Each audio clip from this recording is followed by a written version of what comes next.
বেশ, আমাদের সেশন 1 অর্থাৎ যে ফার্স্ট সেশন ছিল, সেখানে আমরা ইন্টারভিউ এর বিষয়টা জেনেছি যে ইন্টারভিউয়ে কিরকম প্রশ্ন হয়, ইন্টারভিউ এর পরিস্থিতি কেমন থাকে, কিভাবে ইন্টারভিউ কন্ডাক্ট করা হয়, আমাদের ইন্টারভিউয়ে কিভাবে যেতে হবে, কেমন ভাবে বসতে হবে, কেমন ভাবে কথা বলতে হবে।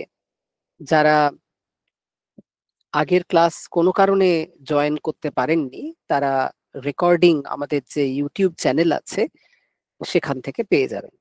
ঠিক আছে, এই ক্লাসেরও রেকর্ডিং আপনারা পেয়ে যাবেন, যাতে আবার নিজেরা বারবার শুনে অনুশীলন করতে পারেন।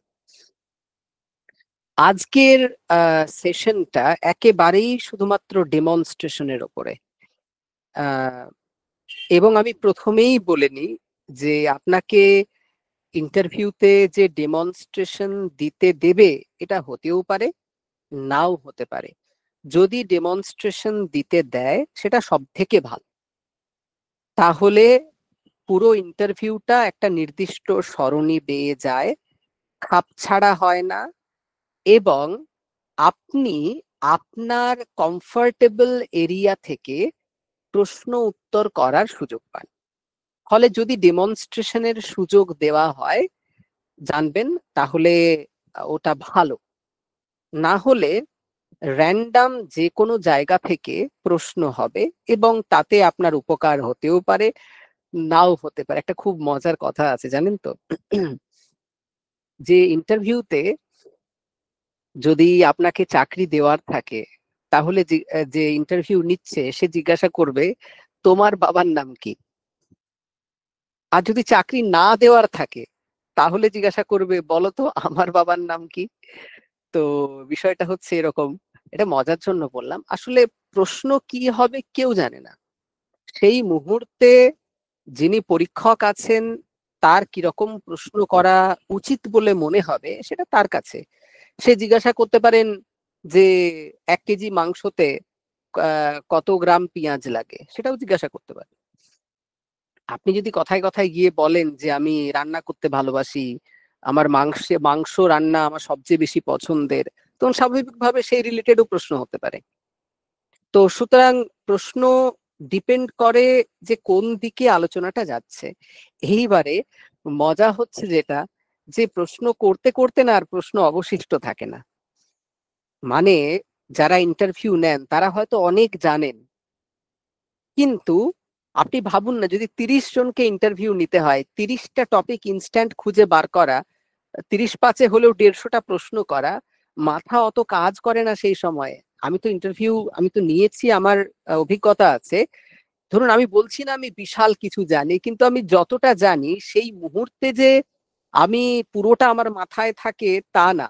ফলে প্রশ্ন সাধারণত দেখা যায় যে 3 4 জনের পর থেকে একই ধাঁচের প্রশ্ন হতে শুরু করে, এবং মোটামুটি একটা কমন স্ট্যান্ডার্ডে নিয়ে চলে আসা হয় এবং দেখা হয় যে সেই কমন স্ট্যান্ডার্ডটা সকলে টাচ করতে পারছে কিনা। যদি পাচ্ছে তাহলে তার থেকে বেশি প্রশ্ন হবে, না পারলে ওখান থেকেই ছেড়ে দেওয়া হবে। তো এরকম চলতে থাকে। তো এটা কিন্তু খুব সত্যি যে ইন্টারভিউয়ে একটা সময়ে গিয়ে প্রশ্ন শেষ হয়ে যায়। কিন্তু যদি আহ আমরা দেখি যে প্রথমে ডেমনস্ট্রেশন দিতে দিচ্ছে, তাহলে যারা ইন্টারভিউ নেন তাদেরও ভালো লাগে। কারণ কি, তাদেরকে তো আর নতুন করে প্রশ্ন বাছতে হচ্ছে না, 5টা প্রশ্ন তৈরি করতে হচ্ছে না। আপনি যেটা বলছেন তার ভিত্তিতে আপনাকে প্রশ্ন করছে এবং তার সাথে রিলেট করে ডায়ে বায়ে কি 5টা 7টা 10টা প্রশ্ন করা হচ্ছে।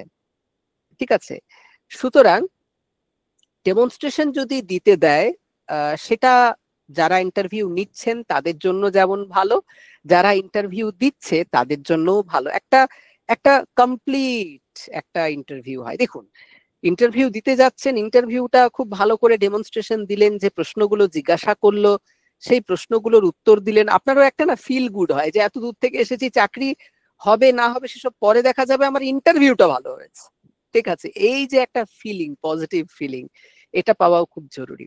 তো এই জন্য মানে ডেমনস্ট্রেশন যদি দেওয়ার সুযোগ পান আপনারা, জানবেন যে মোটামুটি হাতে শোনা পেয়েছেন।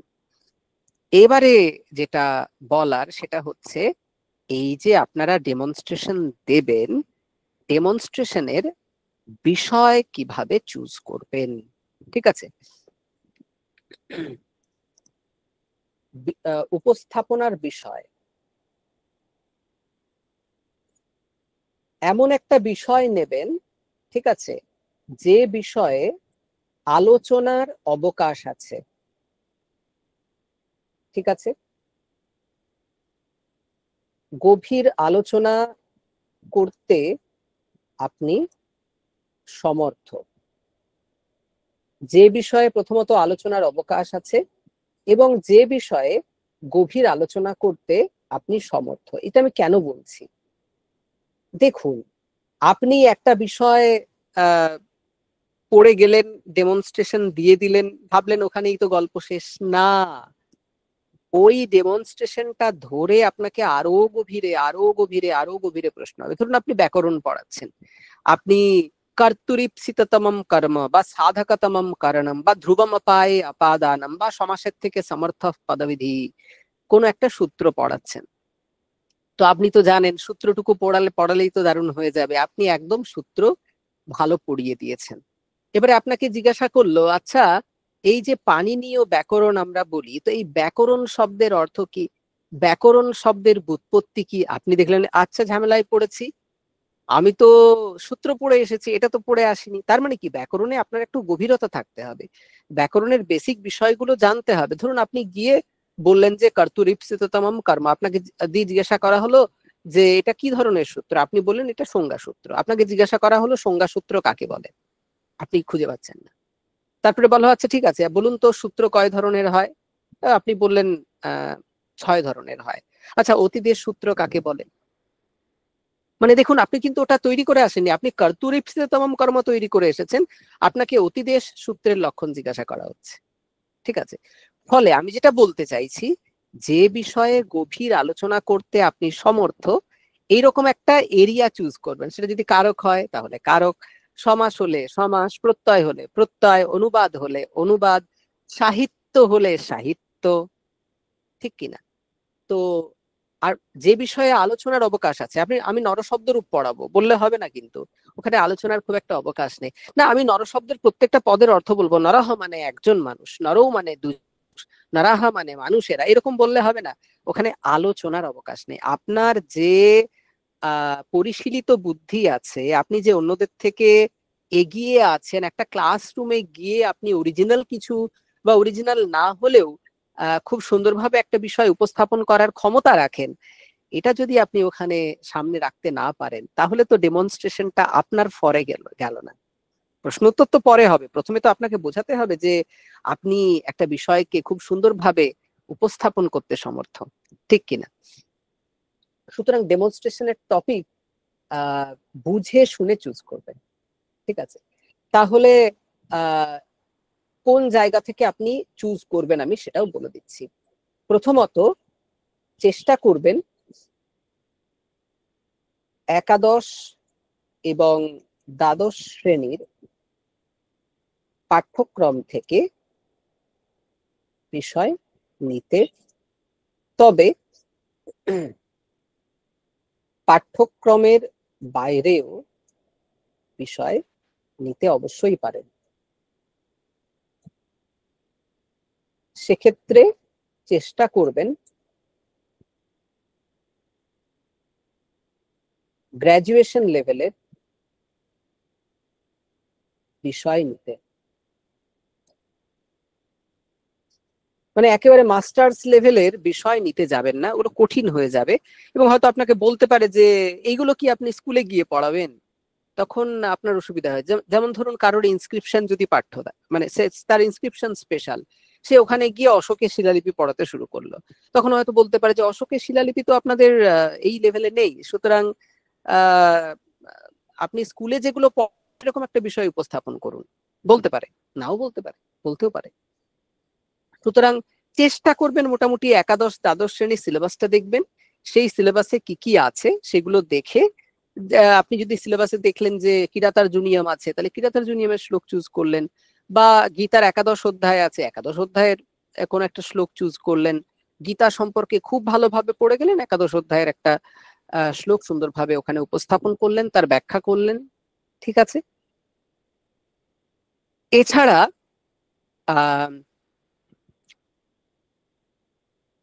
কোনো অনুবাদের জায়গা থেকে নিতে পারেন, যে আমি একটু অনুবাদ শেখাবো এখন, ঠিক আছে, এবং অনুবাদের মধ্যেও বিশেষ করে আমি এখন বিশেষ্য বিশেষণটা এখানে আলোচনা করতে চলেছি, এমন ভাবে বলতে পারেন যে একটা বিশিষ্ট আলোচনার জায়গাকে আপনি ফোকাস করতে পারেন, ঠিক। আর অনেকে সাহিত্যের ইতিহাস নিয়ে আলোচনা করা পছন্দ করেন, যে আমি রামায়ণ নিয়ে আলোচনা করব। তো সেক্ষেত্রে আপনি রামায়ণ নিয়ে আলোচনা করতেই পারেন, সেটাকে মনজ্ঞ করে উপস্থাপন করতেই পারেন। এমন নয় যে আপনাকে সাহিত্য বা ব্যাকরণ থেকে একটা শ্লোকই পড়াতে হবে, ব্যাকরণের একটা সূত্রই পড়াতে হবে, আপনি সেখানে রামায়ণ মহাভারত পড়াতে পারবেন না এমন নয়। আপনি মহাভারত নিয়ে পড়ালেন, এতগুলো পর্ব আছে, তিনটে স্তর আছে, এই স্তর এই সময়ে হয়েছিল, ওই স্তর ওই সময়ে হয়েছিল, ঠিক আছে, এবং এখানে এই বিষয়গুলো খুব ইন্টারেস্টিং, যেগুলো শিক্ষার্থীদের জানা খুব প্রয়োজন, এভাবে আপনি উপস্থাপন করলেন, করতেই পারেন। দেখুন, আমি কি বলছি, যে বিষয়ে আলোচনার অবকাশ আছে এবং যে বিষয়ে গভীর আলোচনা করতে আপনি সমর্থ, আপনার কমফোর্টেবল এরিয়া, আপনি তো এতদিন ধরে পড়ছেন বা পড়াচ্ছেন বা পড়াশোনার মধ্যে আছেন বা বাইরে ছিলেন, এখন ঢুকেছেন, বা ছাত্রাবস্থায় ভালো লাগতো, কোনো কিছু তো একটা জায়গা আছে যেটা আপনার ভালো লাগতো, যেটাতে আপনি একটু হলেও স্ট্রং, একটু কমফোর্টেবল। যেমন আমরা বলি কি, যে পিএইচডি টপিক নেবে, যে অন্তত যে জায়গাটাতে তুমি কমফোর্টেবল সেই জায়গাতে পিএইচডি টপিক নিতে, তাহলে কি হবে, আমার কাজ করতে সুবিধা হবে, ঠিক কিনা। সেরকম এখানেও সেরকমই টপিক নেবেন যেটাতে আপনি কমফোর্টেবল। আপনাকে একজন বলে দিল ওই টপিক নিতে, আপনি ওটা নিয়ে চলে গেলেন, দিয়ে আপনি হয়তো ওপরে ওপরে যতটা মুখস্থ করে গেছেন বলে দিলেন, যেই আপনাকে প্রশ্ন করলো গভীরে আপনি ওখানেই হাওয়া, তাহলে তো হবে না। তো আমি যেটা বলার চেষ্টা করছি, যে যেটা আপনি ডেমনস্ট্রেশন দিচ্ছেন শুধু ওইটুকুতেই প্রশ্ন হবে এমন নয়, ওই বিষয়টাকে ধরে আরো গভীরে প্রশ্ন হতে পারে, যদি ডেমনস্ট্রেশন আপনাকে দিতে দেয় এবং আপনি ডেমনস্ট্রেশন দিয়ে সেটা করার সুযোগ পান, ঠিক আছে। তো এই হলো বিষয়, কতক্ষণের জন্য ডেমনস্ট্রেশন তৈরি করব, ঠিক আছে। উপস্থাপনার সর্বাধিক সময় 5 থেকে 8 মিনিট ধরেই চলবেন। চেষ্টা করবেন 3 মিনিটের মাথায় যেন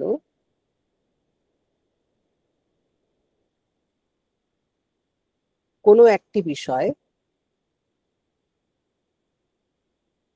বিষয়ের আলোচনা সমাপ্ত হয়।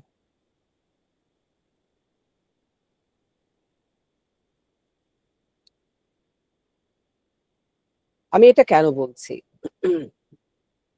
মানে ধরুন আপনি একটা শ্লোক পড়াচ্ছেন, ঠিক আছে, না আপনি ধরে রাখবেন আপনাকে 5 থেকে 8 মিনিটই সময় দেবে, কারণ এতজন লাইনে দাঁড়িয়ে আছে, আপনাকে ওইরকম আধা ঘন্টা ধরে আপনাকে বলার সময় দেবে এমনটা ভাববেন না, ঠিক আছে।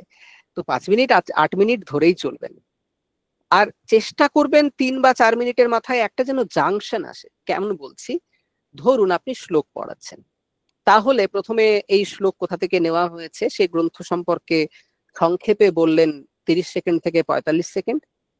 তারপরে আপনি ওই শ্লোকটা অন্বয়টা দেখালেন, তার প্রত্যেকটা পদের অর্থ বললেন, এবং সেখানে কোনো সমস্ত পদ আছে কিনা, এবং পুরোটার টানা যে মানে সেই মানেটা বললেন, ঠিক আছে, বলে সামান্য তাৎপর্য যখন বলছেন, এই সময়টা যেন ওই 3-4 মিনিটের মধ্যে চলে আসে।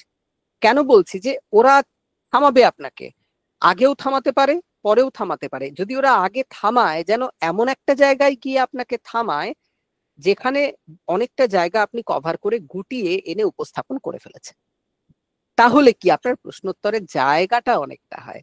এবং আপনি তো জিনিসটা পড়ে এসেছেন, আপনি 3-4 মিনিটে যতটা বলছেন শুধু সেটুকু তো আপনি পড়ে আসেননি, আপনি তো অনেকটা পড়ে এসেছেন ওই বিষয়টাকে কেন্দ্র করে।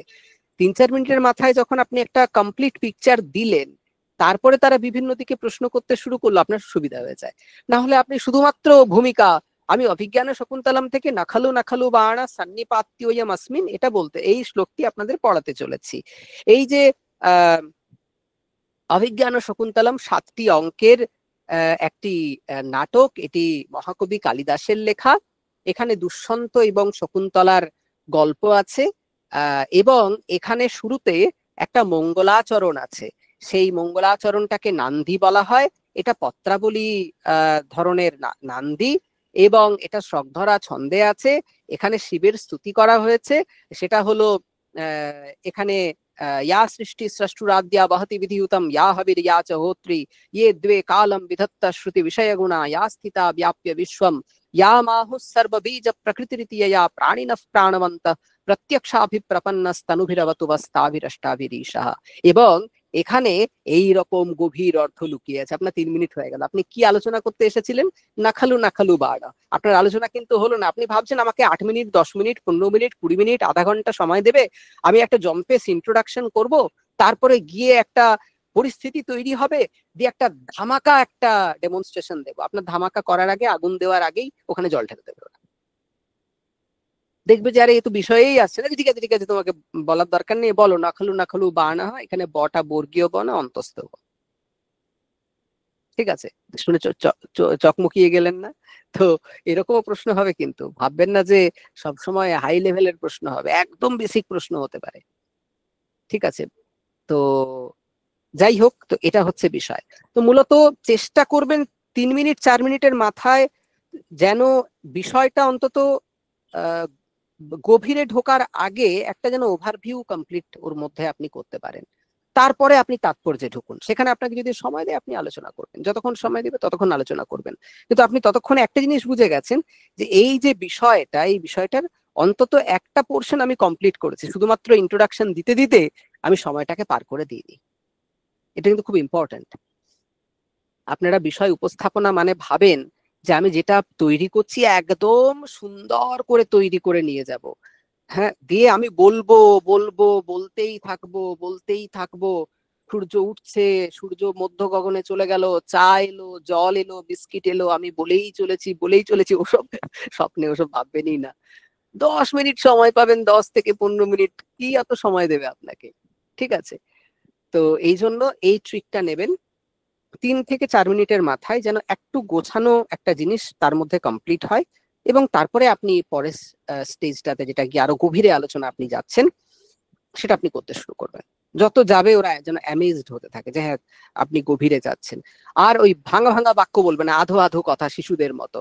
ঠিক আছে, সব সময় পূর্ণ বাক্য বলবেন। আমি আবার বলছি, এই যে বলা হয় যে প্রফেশনাল ওয়েতে নিজেকে প্রেজেন্ট করা, তার মানেটা কি? তার মানেটা হচ্ছে আপনি পূর্ণ বাক্য বলছেন। বন্ধুদের সঙ্গে যখন কথা বলেন তখন কিভাবে কথা বলেন? বন্ধু, তুমি আমার কাছে এসো, আমার পাশে বসো, বসে আমার সাথে দুটো কথা বলো। তখন বলবে আরে ভাই তুই থাক, হয়েছে, যে জিনিসটা খেয়েছিস সেটা আর খাস না, এটা বলবে। তো বিষয় হচ্ছে বন্ধুরা তো ওভাবে কথা বলে না, এই বস, আয় এখানে বল, কি বলছিস বলতো। ওখানে ওখানে ফর্মালিটির ব্যাপারটা নেই। কিন্তু ফর্মালিটি মানে কি, সেখানে কৃত্রিমতা আছে এটা বলছি না। আপনার সামনে যারা আছেন তারা বয়োজ্যেষ্ঠ মানুষ, গুণগরিষ্ঠ মানুষ, তাদের বহু অভিজ্ঞতা, আপনার ভবিষ্যৎ কি হবে তার ক্ষমতা তাদের হাতে এই মুহূর্তে রয়েছে। ওখানে গিয়ে আপনি কোন রকম লুপ হোল, লুজ এন্ড ছাড়তে পারেন না। ওখানে একটু প্রফেশনালি নিজেকে প্রেজেন্ট করতে হয়। তাই যখন বিষয় উপস্থাপনা করবেন তখনও কিন্তু পূর্ণ বাক্য বলবেন, এক একটা গোটা গোটা বাক্য বলবেন। ঠিক আছে, আর অত্যন্ত জড়, মানে আড়ষ্ট এরকম হয়ে এইরকম করে পেন দিয়ে লিখছেন এরকম করবেন না, একটু ফ্রি হ্যান্ড থাকবেন। যেমন ক্লাসে গিয়ে আপনি যেমন ফ্রি থাকেন, সেরকম ভাবে ফ্রি থাকবেন। দরকার হলে হাত নাড়িয়ে কথা বলেন, তা বলে হাত নাড়িয়ে এমন হাত নাড়াবেন না যেন বোঝা যায় যে আপনি যেন কিছু ডিকটেট করতে এসেছেন। বিষয় উপস্থাপনার জন্য যতটা হাত চালানো দরকার ততটাই চালাবেন। আমার এক জুনিয়র ছিল, ওর নাম বলবো না, ও এখন একটি কলেজে পড়ায়, আমাকে খুব শ্রদ্ধা ভক্তি করে। তো কিন্তু বিষয় হচ্ছে ওর এই হাত নাড়ানোর একটা ব্যাপার ছিল। ওকে আমি গ্রাজুয়েশনে পড়িয়েছি, তখন আমি জাস্ট এমএ পাশ করে পিএইচডি তে ঢুকেছি, তখন ওরা গ্রাজুয়েশন থার্ড ইয়ার, অদ্বৈত বেদান্ত স্পেশাল। তো ওই এত হাত নাড়তো, তখন মনে হতো যে আশেপাশে লোকজন থাকলে আহত হয়ে যাবে। তো ওই রকম হাত নাড়লে হবে না, একটা একটা মডেস্ট একটা ওয়েতে হাত নাড়া, মাথা নাড়া, আপনার জায়গা যেখানে দাঁড়িয়েছিলেন তার থেকে একটু এগিয়ে আসা বা একটু পিছিয়ে দাঁড়ানো, সুবিধা সুযোগ অনুসারে বোর্ডে যে জিনিসটা লিখছেন সেটাকে একটু আন্ডারলাইন করে দেওয়া, ঠিক আছে? লেস কনফিডেন্স যেন না থাকে, ফুল কনফিডেন্সে থাকবেন, তাড়াহুড়োটা করবেন না, পুরো বিষয়টা অত্যন্ত স্পষ্টভাবে উচ্চারণ করে বলবেন। আপনার কথা ওনারা শুনবেন বলেই ওখানে বসে আছেন, সুতরাং আপনার অত তাড়াহুড়োর দরকার নেই, পুরো বিষয়টাকে সুন্দর করে গুছিয়ে প্রতিপাদন করবেন, ঠিক আছে? তাহলে মোরাল অফ দ্য স্টোরি কি, উপস্থাপনার বিষয় চুজ করা একটা বড় ব্যাপার। আপনি কেমন বিষয় চুজ করছেন তার উপরে ডিপেন্ড করে আপনাকে কতটা গভীরে প্রশ্ন করা যাবে, নাকি আপনাকে উপরে উপরে প্রশ্ন করে ছেড়ে দিতে হবে, ঠিক আছে? তো এই বিষয়টা, এই বিষয় চয়নের সময় আপনারা কিন্তু অবশ্যই সাবধান থাকবেন। আপনি বিষয় সাহিত্য থেকে চুজ করতে পারেন, শ্লোক পড়াতে পারেন, গদ্যাংশ পড়াতে পারেন, আপনি ব্যাকরণের কোনো সূত্র পড়াতে পারেন, অনুবাদের কোনো জায়গা পড়াতে পারেন, ঠিক আছে? হয়তো কোনো প্রত্যয়ও পড়াতে পারেন, আমি এখন ত্বা প্রত্যয় পড়াবো, ঠিক আছে? আপনি প্রত্যয়ও পড়াতে পারেন, সূত্র বলে সুন্দর করে প্রত্যয় পড়ালেন, তাও পড়াতে পারেন। বা আপনি যদি সাহিত্যের ইতিহাস খুব সুন্দর করে বোঝাবেন গল্পের মতো করে, এবং সেখানে অনেক বেশি ইনফরমেশন দিতে পারবেন বলে আপনার মনে হয়, আপনি সানন্দে নিতে পারেন। তো কিন্তু আবার বলছি, এমন বিষয় নেবেন যেখানে আলোচনার অবকাশ আছে এবং আপনি ওই জায়গাতে কমফোর্টেবল, ঠিক আছে? বেশ, মনে হচ্ছে কারো প্রশ্ন হয়েছে, একটা প্রশ্ন নিয়ে নিয়ে ফাঁকে বিদ্যুৎ দাস রেজেন্ট করেছেন। বিদ্যুৎ দাস, বলুন আপনি। স্যার বলছিলাম ওই ক্লাস 11-12 কর্মযোগ বলে যে পদ্মগুলো আছে সেটা নেওয়া যেতে পারে? হ্যাঁ, আমি তো বললাম অবশ্যই নিতে পারবেন।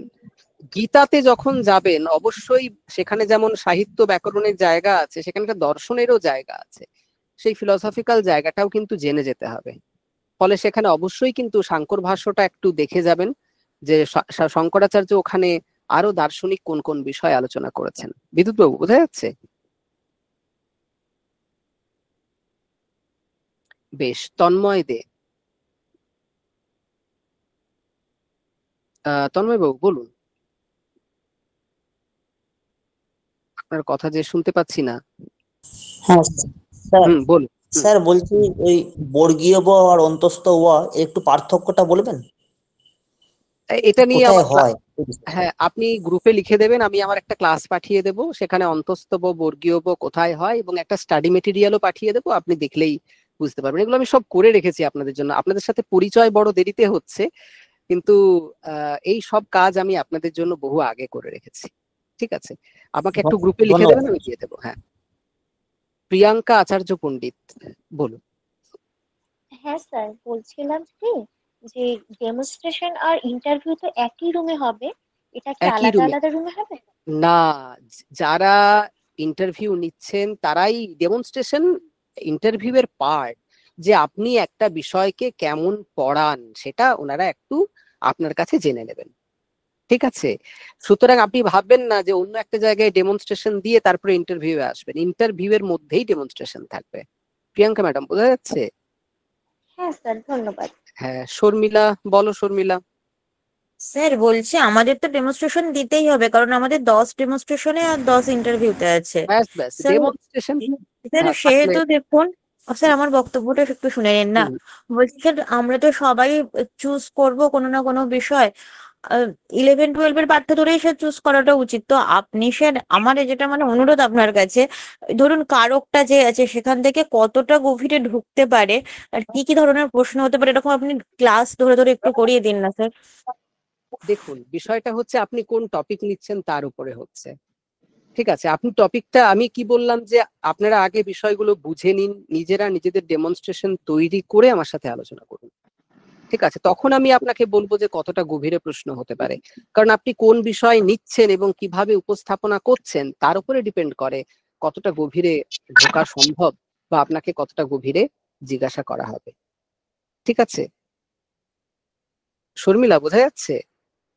হ্যাঁ স্যার, বুঝতে পেরেছি। আর স্যার আপনি একটু দেখিয়ে দিন না কিরকম ভাবে কি করতে হবে, মানে দাঁড়াও আমি মা, বলছি লাইভ। আমি তো সবে শুরু করেছি, আমি তো সবে উপস্থাপনার বিষয় কিভাবে চয়েস করতে হয় সেটা বললাম। আমি তো বলবো, আজকে বলেছিলাম না যে আমি একদম টপিক ধরে বলবো। বেশ, রিনা আদক, রিনা বলুন। দাদা স্যার, আমি বল রিনা একবার আনমিউট করবেন প্লিজ, আনমিউট করে বলুন প্লিজ। রিনা, হ্যাঁ বলুন। রিনা, আপনি মিউট আছেন, একটু আনমিউট করে বলবেন। হ্যালো স্যার, শোনা যাচ্ছে, বলুন বলুন। বলছি যে সন প্রত্যয়ের উপরে যদি আমি ডেমনস্ট্রেশন করি ঠিক হবে? অবশ্যই করতে পারেন সন প্রত্যয়ের উপরে। আমি কি বলছি, আপনি যে কোনো, আপনি যেখানে কমফোর্টেবল এবং যেখানে আলোচনার অবকাশ আছে আপনি এরকম বিষয়ে সানন্দে করতে পারেন, ঠিক আছে? কিন্তু আর করে ডেমনস্ট্রেশনে অবশ্যই কি কোনো চার্ট ভুলকে মডেল দেখিয়ে লাগবে? নেবেন। বলুন। ডেমনস্ট্রেশনে কি কোনো চার্ট মডেল ব্যবহার হবে? দেখুন, আপনি যদি তৈরি করে নিয়ে যান অবশ্যই নিয়ে যেতে পারেন। যদি আপনাকে সুযোগ দেয় আপনি ওখানে দেখাবেন, অসুবিধার কিছু নেই। ভালোই তো, আপনি প্রিপেয়ার্ড হয়ে যাচ্ছেন। কিন্তু জানি না সুযোগ দেবে কিনা। তো যদি ডেমনস্ট্রেশন আছে, আপনি চার্ট রেডি করে, যদি আপনার মনে হয় আপনার সেরকম কোনো চার্ট মনে হচ্ছে আপনি তৈরি করতে পারবেন, অবশ্যই করে নিয়ে যেতে পারেন, অসুবিধার কিছু নেই। স্যার ওটা কি নিয়ে ঢুকতে দেবে? আমি জানি না, জানি নাও দিতে পারে। মানে আপনি যদি আমাকে জিজ্ঞাসা করেন আমি কি করে নিয়ে যেতে পারি, অবশ্যই আপনি যেতে পারেন।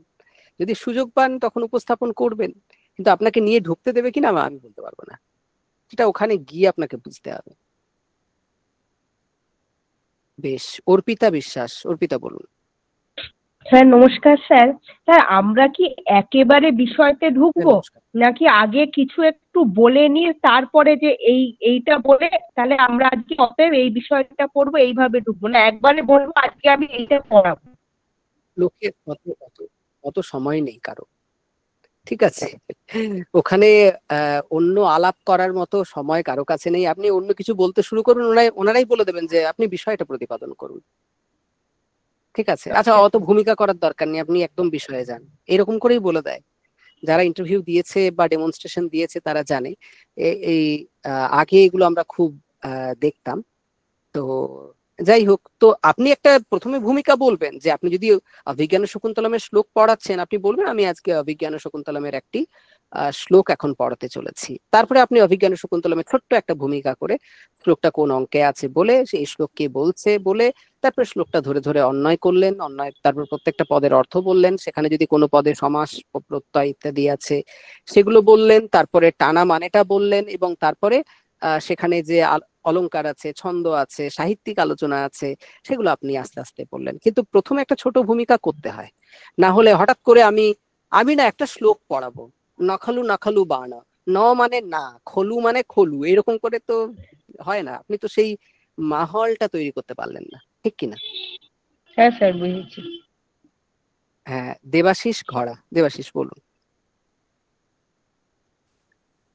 নমস্কার স্যার। হ্যাঁ নমস্কার, বলুন বলুন। স্যার বলছিলাম ব্যাকরণে যে 6 প্রকার সূত্র রয়েছে, এই 6 প্রকার সূত্রের লক্ষণটা যদি একটু বলে দেন খুব ভালো হয়। তাছাড়া ধরুন দেখুন, স্যার আমি এই যদি তো ইন্ডিভিজুয়াল বলছেন, আমি তো টেকনিক্যাল বিষয়টা বলার জন্য বলছি এখানে, ঠিক আছে? এবারে এইগুলো আপনারা যে কোনো বইয়ে পেয়ে যাবেন, যেমন সংজ্ঞা সূত্র। সংজ্ঞা সূত্র কি? যে সূত্রের মাধ্যমে কোনো কোনো সংজ্ঞা নির্ধারিত হয় তাকে বলা হয় সংজ্ঞা সূত্র, এরকম আমরা বাংলায় পড়ি, ঠিক আছে? আর এমনিতে বলে শক্তিগ্রাহকম সংজ্ঞা সূত্রম, যার মাধ্যমে শক্তিগ্রহ হয়, যে এই পদার্থটাকে এই সংজ্ঞা দিয়ে ডাকা হবে এটা নিশ্চিত করা হয়, তাকে সংজ্ঞা সূত্র বলে। পরিভাষা সূত্র অনিয়মে নিয়মকারিণী পরিভাষা, ঠিক আছে? তারপরে যে সূত্রের দ্বারা কিছু বিধান করা হয় সেটা বিধি সূত্র, যে সূত্রের দ্বারা কিছু নিষেধ করা হয় সেটা নিষেধ সূত্র, ঠিক আছে? যে সূত্রের দ্বারা কোনো ধর্মের আরোপ করা হয় সেটা হচ্ছে অতিদেশ সূত্র, ঠিক আছে? আর যার দ্বারা উত্তরোত্তর কোনো পদের অনুবৃত্তি হয় যে সূত্রের মাধ্যমে, তাকে বলা হয় অধিকার সূত্র, উত্তর উত্তরম অধিকারঃ, ঠিক আছে? এগুলো তো আছে না? তারপরে নিয়ম আছে, ঠিক আছে? নিয়ম হচ্ছে যে সিদ্ধে সতি আরম্ভা নিয়মায় কল্পতে, এইসব লাইনগুলো আছে, যে কোনো বিষয় যদি পূর্ব সিদ্ধ হয় সেখানে যদি পুনরায় কোনো একটা আহ আহ সূত্র করা হয় তখন তাকে নিয়ম সূত্র বলা হয়, ঠিক আছে? সিদ্ধে সতি আরম্ভা নিয়মায় কল্পতে। তো এইরকম করে আপনাদেরকে বই দেখে এই জিনিসগুলো পড়ে নিতে হবে। এখন তো আমি একটা টপিক ধরে ধরে সব বিষয়গুলো বলতে পারবো না। ধরুন আপনারা এখন মোটামুটি যদি 183 জন, আমার দুটো এখানে ইয়ে আছে, আমি আর আমার প্রেজেন্টেশন, তাহলে 181 জন এখানে আছে। 181 জন যদি 181টা না হলেও যদি 100টা টপিক নিয়ে বলে, প্রত্যেকটা টপিকে এরকম অজস্র কোয়েশ্চেন আছে। তো আপনারা ওই জন্য ডেমনস্ট্রেশন রেডি করুন, সেখানে যদি আটকায় গ্রুপে জিজ্ঞাসা করবেন। তারপরে আমাদের তো সেশন চলতে থাকবে। আমি কি বলেছি যে যতক্ষণ না আপনারা তৈরি না হবেন, আমার যদি সামান্য সময় থাকে আমি একদম আপনাদের ছাড়বো না, আপনাদেরকে একদম তৈরি করে তারপরেই আমরা ছাড়বো, চিন্তা করবেন না। ঠিক আছে, পড়তে থাকুন। আর যদি মনে হয় যে এই সূত্রের ধরনগুলো, আমি একবার লিখেছিলাম এগুলো, দেখবো আমার কাছে আছে মনে হয়। আমি কোন একজন স্টুডেন্টই বলেছিল যে স্যার একটু আমি খুঁজে পাচ্ছি না, তো তাদেরকে লিখে আমি একটা জায়গায় করে দিয়েছিলাম, যদি পাই আমি পাঠিয়ে দেবো। ঠিক আছে, গ্রুপে লিখবেন যে আপনার কি চাই, আমি পাঠিয়ে দেবো। আপনার আগের দিন যা যা চেয়েছিলেন আমি গ্রুপে পাঠিয়ে দিয়েছি। সমস্ত স্পোকেন সংস্কৃতের ক্লাস, 120টা ক্লাস, তারপরে উচ্চারণের যে 4টে ক্লাস আছে 6 ঘন্টার কোর্স কমপ্লিট পাঠিয়ে দিয়েছি আমি। আপনারা পরিচয় কিভাবে দেবেন জানতে চেয়েছিলেন, আমি একদম ডেমো পাঠিয়ে দিয়েছি। আপনাদের যা দরকার হবে গ্রুপে বলবেন, আমি ঠিক আমার সময় মতো পাঠিয়ে দেবো। বেশ, সন্দীপ পল, সন্দীপ বলুন। হ্যাঁ নমস্কার স্যার। হ্যাঁ নমস্কার। স্যার বলছিলাম যে কোনো ডেমনস্ট্রেশনে ধরুন প্রেজেন্টেশন আমি করে নিয়ে গেলাম, একটা হোক বা দুটো বিষয়ের জন্য। এবার স্যার ওনারা যদি সেই নিজেদের চুজ অনুযায়ী তারা যদি কিছু বলে দেয় যে না আমরা যেটা বলছি আপনি সেটা করুন, এটা আমরা আগের দিনও বলছিলাম যে এটা হতেই পারে যে আপনি দুটো বিষয়ে নয় 4টে বিষয় তৈরি করে নিয়ে গেছেন, না না এগুলো বলার দরকার নেই, আপনি এই বিষয়টাতে বলুন, বলতেই পারে, না বলার কিছু নেই। বা আপনি যেটা তৈরি করে নিয়ে গেছেন সেটা বলতে যাচ্ছেন না, না এটা তো এই আগের ছেলেগুলোরা বলে গেছে, আপনি একটা অন্য টপিক বলুন। আপনি বলেন আমি তো স্যার আর অন্য কোনো রেডি করে আসিনি, তখন বলবেন না আপনাকে অন্যই বলতে হবে, এটা আপনি বলতে দেবো না। হতেই পারে এরকম। ওই জন্য সবসময় বলা হয় যে একাধিক ডেমনস্ট্রেশন তৈরি করে নিয়ে যেতে, শুধুমাত্র একটা তৈরি করে নিয়ে যাবেন না। হয়তো আপনার আগের জন ওইটাই বলছে, পরে আপনি যখন বলতে গেলেন হয়তো বললো যে না এটা করলে তো হবে না। তো এরকম সিচুয়েশন যাতে না আসে তার জন্য একটু প্রস্তুতি আগের থেকে থাকা ভালো। সব থেকে খারাপটা ভেবে যাবেন আগের থেকে, যে দুটো তিনটে টপিক রেডি করে নিয়ে গেলেন। বেশ, সুদীপ্তা অধিকারী, সুদীপ্তা বলুন। স্যার বলছিলাম যে ডেমনস্ট্রেশনটা হবে ওটা স্যার কিছু টাইমিং আছে, মানে এতটা টাইমের মধ্যে কমপ্লিট করতে হবে? কোনো টাইমিং নেই, কিন্তু টাইমিং ধরে নিতে হবে। আমি বললাম তো আপনি 5 থেকে 8 মিনিট পেতে পারেন, ম্যাক্সিমাম 10, তার বেশি আপনাকে দেবে না। আচ্ছা স্যার, মানে আপনি যেটা বললেন ওনারা ওনাদের পছন্দ মতো টপিকও বলতে পারে যে এটা যা কিছু বলতে পারেন, তবে শিওর থাকুন যে অন্তত 80% চান্স আছে যে আপনারা নিজেরা যেটা রেডি করে যাবেন সেটাই আপনাদের কাছ থেকে শোনা হবে। কারণ ডেমনস্ট্রেশন ওভাবেই সাধারণত হয়, জানেন তো, যে আপনি যেটা প্রস্তুত করে নিয়ে গেছেন সেটাই সাধারণত জিজ্ঞাসা করা হয়। স্যার আরেকটা কোশ্চেন, যে 11-12 এর যে মানে টপিক গুলো, টেক্সচুয়াল যে টপিক গুলো, গ্রামার তো মোটামুটি সেমই আছে, ওইগুলো কি মানে আমাদের সবগুলো টপিকই দেখে যেতে হবে যেগুলো সবগুলো টপিক কি আপনার মনে হয় আপনাকে ওইটুকু সময়ের মধ্যে জিজ্ঞেস করা সম্ভব বলে? যদি কোনো একটা কোশ্চেন করে দেয় কোনো একটা টপিক করতে পারেন। ধরুন ওখানে যদি এমন কেউ আছেন যিনি একটু দেখতে চান যে আপনি 11-12 এর পাঠ্যক্রম কতটা জানেন, করতেই পারেন, না করার কিছু নেই। ইন্টারভিউয়ে কি প্রশ্ন হবে কেউ জানে না, সোজা কথা। মোটামুটি গেস করে নিতে হয় এবং নিজে এমন ভাবে বিষয়গুলোকে বলতে হয় যাতে এইটুকুর মধ্যে সীমাবদ্ধ থাকে। মানে আমি বলছিলাম না যখন নিজের পরিচয় দিতে বলছে, আপনি সেখানে বলুন যে আমার ব্যাকরণ পড়তে ভালো লাগে, তাহলে কি হলো, আপনাকে ব্যাকরণ থেকে প্রশ্ন করবে। বা আমার সাহিত্য পড়তে ভালো লাগে, তার মধ্যে বিশেষ করে আমার মেঘদূত পড়তে বড় ভালো লাগে। এটা বলা মানে কি, আপনি মেঘদূতের দিকে ওনার চিন্তাটাকে টেনে নিয়ে চলে গেলেন। ঠিক আছে, তো অনেকে এরকম ভাবে হালকা হালকা ম্যানিপুলেট করে এবং এটা করা উচিত। মানে যদি আপনি কোন রকম ভাবে নিজের একটা কমফোর্টেবল জায়গাতে নিয়ে আসতে পারেন ইন্টারভিউটাকে, সে তো খুব ভালো কথা। তো যেমন আমি যেটা চেষ্টা করি, আমি সবসময় চেষ্টা করি অদ্বৈত বেদান্ততে নিয়ে আসতে। আমাকে যাই প্রশ্ন করুক আমি সেই গরু রচনার মতো কানেকশন করে আমি ঠিক অদ্বৈত বেদান্তে নিয়ে চলে আসবো। তাতে কি হলো, ওই জায়গাতে আমি আমি বলছি না আমি অদ্বৈত বেদান্ত বিশাল জানি, কিন্তু আমি অদ্বৈত বেদান্তের ছাত্র, ওই নিয়ে পড়াশোনা করেছি তো আমি একটু ওখানে একটু কমফোর্টেবল ফিল করি, একটু কনফিডেন্ট ফিল করি, তো ওইখানে আমি নিয়ে চলে আসি। তো এইরকম করে হালকা ম্যানিপুলেশন করা যায়, এবং ম্যানিপুলেশন করলেই যে আপনি সফল হবেন এমন না। একটা ইন্টারভিউ দিতে গেছি, আমার মনে আছে, ওটা বর্ধমান বিশ্ববিদ্যালয়ের একটা ইন্টারভিউ ছিল। তো সেই ইন্টারভিউতে আমাকে জিজ্ঞাসা করা হয়েছে যে ভাস্করাচার্যের যে ভেদাভেদবাদ আছে সেই ভেদাভেদবাদে অধ্যাসের লক্ষণ কি। এবারে করেছে কেলেঙ্কারি। আমরা অদ্বৈত বেদান্ত পড়েছি, ভাস্করাচার্যের ভেদাভেদবাদের মূল তত্ত্ব আমরা জানি, কিন্তু সেখানে ওইরকম টিপিক্যালি অধ্যাসের লক্ষণ তো বলা খুব কঠিন। মানে আমি বলে নই, কোনো অধ্যাপক অধ্যাপিকাও সেই অর্থে মুহূর্তের মধ্যে যদি আগের থেকে মানে পড়বো বলে পড়ে না থাকেন, জানার কথা নয় চট করে। হ্যাঁ, এটা অবশ্যই আমার সীমাবদ্ধতা, আমার সমস্তটা পড়া উচিত, সমস্ত দর্শন পড়া উচিত। আমি অতটা ভালো ছাত্র নই বলে হয়তো পড়িনি, কিন্তু বিষয়টা আমি যেটা বলার চেষ্টা করছি যে প্রশ্ন কি হবে কেউ জানে না। আচ্ছা, ভাস্করাচার্যের ভেদাভেদবাদ, সে একটা ফুটনোটে একটা লাইনও কখনো সিলেবাসে থাকে বা থাকে না, ঠিক আছে, সেখানে স্পেসিফিক্যালি অধ্যাসের লক্ষণ আপনাকে জিজ্ঞেস করে বসলো। তার কারণটা কি? তার কারণ হচ্ছে আপনি প্রথমে কোন একটা প্রসঙ্গে অধ্যাস এই কথাটা এসেছে, আর উনি হয়তো উনি কোথাও ভেদাভেদবাদ নিয়ে ওনাকে বলার জন্য ইনভাইট করা হয়েছিল, সেখানে হয়তো ভেদাভেদবাদের অধ্যাসটা উনি পড়েছেন, তার জন্য উনি ওখান থেকেই প্রশ্ন করে দিলেন। খুব মজা হয়েছিল, বাংলা থেকে যারা ইন্টারভিউ দিতে গিয়েছিল সিএসসি তে, তো তাদেরকে জিজ্ঞাসা করেছে যে অভিসার মানে হচ্ছে যে মানে কেউ একজন তার বয়ফ্রেন্ড বা গার্লফ্রেন্ডের সঙ্গে লুকিয়ে লুকিয়ে দেখা করতে যাবে। তো এখন তো পার্কটার কাছে, আগে তো এরকম জায়গা ছিল না, সব ঝোপে ঝাড়ে, বনের ধারে, নদীর ধারে সব দেখা করতে যেত। তো এই যাওয়াটাকে বলা হয় অভিসার। তো অভিসারের লক্ষণ কি জিজ্ঞাসা করেছে। তো আমাদের একজন সিনিয়র দাদা, সেই দাদা ইন্টারভিউ দিয়ে এসেছে, বলে অসভ্য ইন্টারভিউয়ার কোথাকার, জিজ্ঞাসা করে যে অভিসারের লক্ষণ কি সংস্কৃত।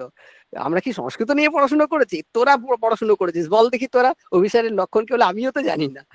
তো বিষয় আমি যেটা বলতে চাইছি, প্রশ্ন কোথা থেকে হবে কেউ জানে না, তো ওটা নিয়ে আননেসেসারি মাথা খারাপ করে লাভ নেই। স্যার, যদি ধরুন কোনো জিনিসটা আমি জানি না, ধরুন মনে পড়তেও পারছি না, আমি ধরুন স্পেশাল পেপার ব্যাকরণ আমাকে জিজ্ঞেস করছেন দর্শন থেকে, সেক্ষেত্রে পারলাম না, তখন কিভাবে ম্যানেজ করা যাবে? এটা মানে আগের ক্লাসে বলেছি, আপনি হয়তো ছিলেন না আগের ক্লাসে। আচ্ছা ঠিক আছে স্যার, রেকর্ড হ্যাঁ, শুনে নেব তাহলে। রেকর্ড শুনে নিন, আমি বলেছি এটা নিয়ে কিভাবে ডিল করতে হয় এগুলো।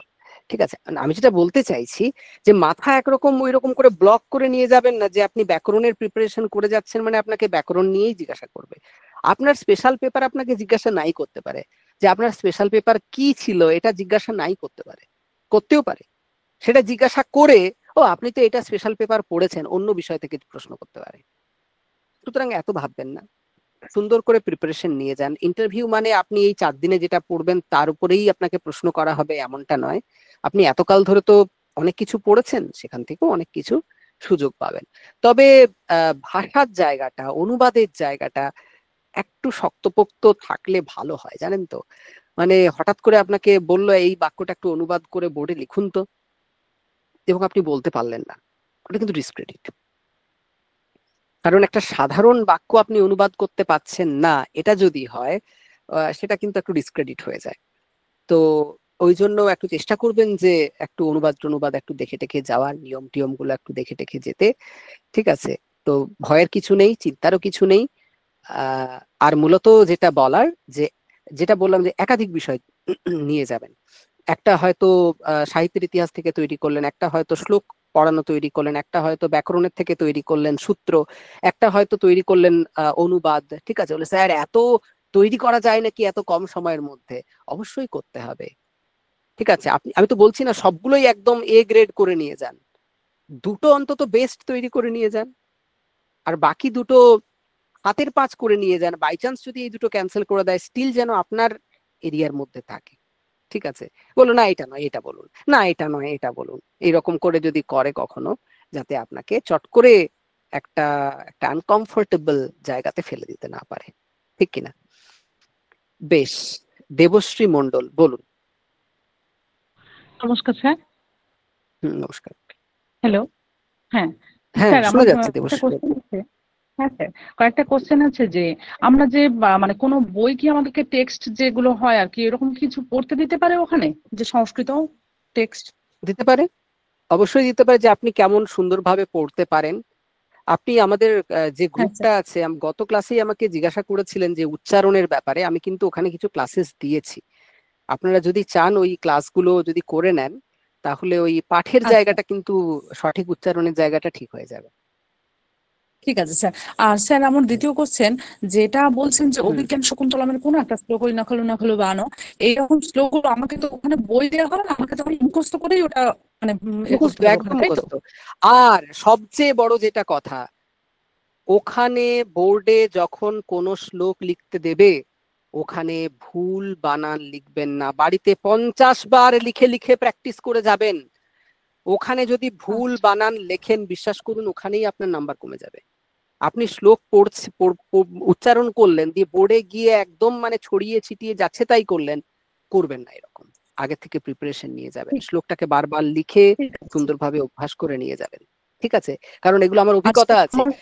আমার আমি ইন্টারভিউ নিচ্ছি, ইন্টারভিউয়ে একে তো বহু লোক তো ওই সবাই চাণক্য নীতি শ্লোক বলতেই এসেছে। আমি প্রথমে জিজ্ঞাসা করেছি যে আপনার পরিচিত একটা শ্লোক বলুন, এবং সেটা যেন চাণক্য শ্লোক না হয়। সবাই বিদ্যোত্তঞ্চ নৃপত্যঞ্চ বিদ্যা দদাতি বিনয়ম এইসব শ্লোক বলছে। কারা? গ্রাজুয়েশন MA করে। আমি বললাম, না না, আমাকে মহাকাব্য থেকে বলুন, কালিদাসের কোনো শ্লোক বলুন। পাচ্ছেই না বলতে, পড়াশোনার মধ্যেই নেই তারা। ঠিক আছে? তাও কেউ কশ্চিৎ স্যার আমার কান্তা একটা বিরহ কোশ্চেন, গুরুনা বললো। আমি বললাম, ঠিক আছে বোর্ডে লিখুন। তো লিখছে কশ্চিৎ, ঠিক আছে, কান্তা আলাদা, বিরহ আলাদা, গুরুনা আলাদা। ওরকম আলাদা আলাদা লিখলে হয় নাকি? কান্তা বিরহ গুরুনা ওটা সমস্ত পদ, ফলে আপনাকে ওখানে ভুল লিখলে হবে না। আবার জিজ্ঞাসা করা হলো, আচ্ছা কান্তা তো স্ত্রীলিঙ্গ, তাহলে কশ্চিৎ কান্তা কি করে হলো? সে কিছু খুঁজে পাচ্ছে না, মানে বলতে বললেও আধা কাপ ছাড়া মানে বলছে। তো সুতরাং এইরকম মানে বাজে প্রিপারেশন নিয়ে যাবেন না শ্লোকের ক্ষেত্রে। শ্লোকটা যেন শুদ্ধ লিখতে পারেন, প্রত্যেকটা পদের অর্থ জানা থাকে, টানা মানে জানা থাকে। ঠিক আছে? ওখানে প্রত্যেকটা পদে যদি কোনো সমাস টমাস থাকে সেগুলো যেন জানা থাকে, কোনো প্রত্যয় থাকে সেটা যেন জানা থাকে। একটু ভদ্রভাবে প্রিপারেশন নিয়ে যাবেন। ঠিক আছে? স্যার আর একটা কোশ্চেন আছে। বলুন। হ্যাঁ স্যার, কোশ্চেনটা এটাই যে কোন সূত্র দিয়ে মানে সেটাকে কি আমাদেরকে এরকম বলতে বলা হবে যেটা সংজ্ঞা সূত্র না বিধি সূত্র না অতীতের সূত্র বলো? সেটা আপনিই তো বলবেন।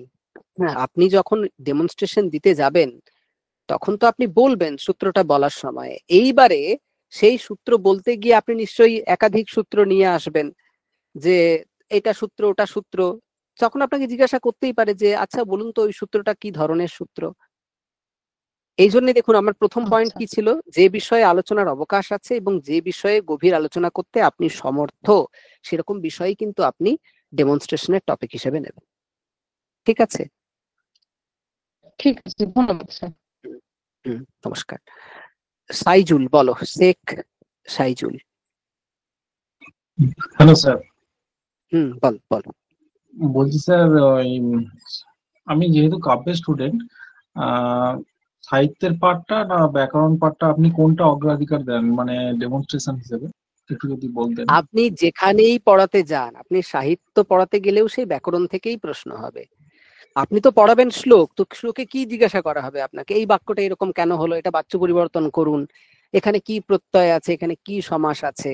একবার খুব মজা হয়েছিল, তো CSC তে ইন্টারভিউ দিতে গেছে সবাই, আর সেখানে আমার খুব প্রিয় একজন স্যার ছিলেন ওখানে, আমি নাম বলবো না, রেকর্ডিং এ চলছে তাই। তো খুব প্রিয় একজন স্যার আমার, আমি যাকে আদর্শ হিসেবে সামনে রাখি সেরকম একজন স্যার ছিলেন ওখানে, এবং আমি জানি উনি কি ধরনের প্রশ্ন করেন। তো যারা ইন্টারভিউ দেওয়ার জন্য যাচ্ছিল শ্লোক রেডি করে নিয়ে গেছে। আমি বলেছি ব্যাকরণ একদম মানে ভয়ানক ভাবে রেডি করে নিয়ে যাও, প্রত্যেকটা পদে কি প্রত্যয় আছে, কি আছে, পুরো বাক্যটার বাচ্য পরিবর্তন, ঠিক আছে, যতগুলো শ্লোকের বাক্য আছে সেখানের বাচ্য পরিবর্তন সব তৈরি করে নিয়ে যাও। তো যারা করে গিয়েছিল তারা ভালো ইন্টারভিউ দিয়েছে, যারা করে যায়নি মানে তারা অ্যাকচুয়ালি ইন্টারভিউ দিতে গেছে সাহিত্যের টপিক ডেমনস্ট্রেশন দিয়েছে, প্রশ্ন হয়েছে সব ব্যাকরণের। ফলে আপনি সাহিত্যের, আমি তো সাহিত্যের, ওখানে আপনি যেই শ্লোকটা বললেন নাখালু নাখালু বা না সন্নিপাত্যয়ম আসমিন, জিজ্ঞাসা করা হলো আপনাকে আছে সন্নিপাত্য হয় এখানে কি প্রকৃতি প্রত্যয় আছে বলুন তো। না না, আমি তো সাহিত্য স্পেশাল বললে হবে না, তখন তখন আপনাকে বলতে হবে ওটা, কারণ সংস্কৃত আপনি জানবেন এবং এগুলো মিনিমাম ব্যাকরণ আপনার জানা থাকবে, এটাই এক্সপেক্টেড। সুতরাং আপনি সাহিত্য বলতে গেলেও আপনাকে সেই ব্যাকরণই বলতে হবে। বুঝতে পেরেছেন? ধন্যবাদ ধন্যবাদ স্যার। কেকা ঘোষ, কেকা বলো। হ্যাঁ হ্যাঁ স্যার, আমার স্পেশাল পেপার বেদ। এবার বেদে তো সেইভাবে ব্যাকরণ তো স্যার কিছু নেই। আহ, বুঝতে তুমি পারছেন বেদের কি প্রেজেন্ট করবে? ডেমনস্ট্রেশন আমি বেদের যদি কি দেবে? না, ডেমনস্ট্রেশন বেদ থেকে দেবো না স্যার। যদি আমি বলি আমার স্পেশাল পেপার বেদ, এবার বেদ থেকে কি কোনো ব্যাকরণের কোশ্চেন করা যায়? করা যায় না স্যার। বেদ থেকে ব্যাকরণে তুমি কি বলছো? ধরো তুমি বেদের কোন একটা জায়গা বলতে গেছো, মানে ধরো বেদের থেকে ডেমনস্ট্রেশন দিলে, তখন সেখান থেকে ব্যাকরণের প্রশ্ন হতে পারে। ঠিক আছে, হ্যাঁ, আর একটা কোয়েশ্চেন স্যার, আমাদের কি রঘুবংশ মেঘদূত সবেরই কি একটা করে শ্লোক রেডি করে যাওয়া উচিত? আমি কি বলছি, প্রশ্ন যেখান থেকে হতে ইচ্ছা হতে পারে। ঠিক আছে, যদি আপনার মনে হয় উচিত আপনি তৈরি করে নিয়ে যান। এখানে তো কোনো সিলেবাস নেই যে এটাই সিলেবাস, এমন তো কিছু বলা যায় না। যদি আপনার মনে হয় যে পঞ্চমহাকাব্যের একটা করে শ্লোক মুখস্থ করে যাবেন, করে যেতেই পারেন। ঠিক আছে, বেশ। ঋতু দাস চৌধুরী, ঋতু বলো। হ্যাঁ স্যার, বলছিলাম যে আমার তো কোনো স্পেশাল পেপার ছিল না এমএ তে। আমি আমি এমএ ডিস্টেন্সে করেছিলাম বিদ্যাসাগর ইউনিভার্সিটির আন্ডারে সম্মিলনী কলেজে। জানি জানি, হ্যাঁ। হ্যাঁ, তো ওখান থেকে স্যার আমি স্পেশাল পেপার যদি জিজ্ঞাসা করে বা ডিস্টেন্স এই কথাটাকে উল্লেখ করবো না, কিভাবে কি বলবো একটু যদি হ্যাঁ, বলবেন। আপনি বলবেন আমি দূরশিক্ষার মাধ্যমে করেছি, অসুবিধার তো কিছু নেই। আর স্পেশাল পেপার যদি জিজ্ঞাসা করে সেক্ষেত্রে কি বলে স্পেশাল হ্যাঁ, পেপার বলবে ছিল? আমি যেহেতু দূরশিক্ষার মাধ্যমে করেছি, আমার কোনো সেই অর্থে স্পেশাল পেপার ছিল না, এই বিষয়গুলো আমি পড়েছি বলে আপনি যেগুলো পড়েছেন সেগুলো বলবেন।